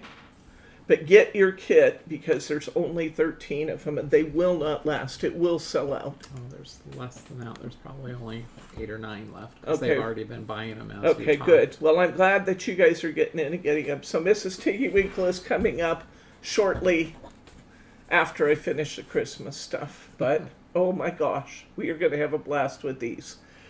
And these kits will be going up as well. I just got the materials in for them. We will be putting these kits together to do the glitter and glaze on animal cards. So these cards will be going up, these kits will be going up extremely soon. Hopefully today or tomorrow. So that's what I've got for show and tell. You have questions, comments, pearls of wisdom, anything that I can help you with before I say goodnight, Gracie? Kathy asked, does she put a note, I have an order already? Yes, that would be great. Please combine orders. Put that little note there. And that will help to make sure Ashley, through this week it will be Ashley, starting next week, Margie and Brittany will be fulfilling orders because Ashley is leaving us to go to work for her dad. But we're not going to fill the position right now in the middle of COVID-19. Truthfully, I just don't want to be interviewing, bringing people into our warehouse, trying to train in close quarters. And the 3 of us talked about it, and they said, yes, we can handle it. Margie and Brittany say they're going to do the fulfillment on the orders. So we may have 1-day extension in our shipping. I don't expect it to be any kind of a burden at all, but you might see it takes 1 extra day to get shipping out the door. In any case, we will definitely keep fulfilling your orders very promptly and orderly. I'm going to miss Ashley. She's been fabulous, but Brittany and Margie will be getting your orders out the door. And like I said, might be a 1-day extension in orders, but they'll still be great. So anyway, yes, so please combine orders when you're doing multiple orders. All right, any other questions? If not, then I think I'm going to say good night, Gracie, and we will see you on Thursday. Love you guys. Thanks for hanging out with me. Happy Halloween.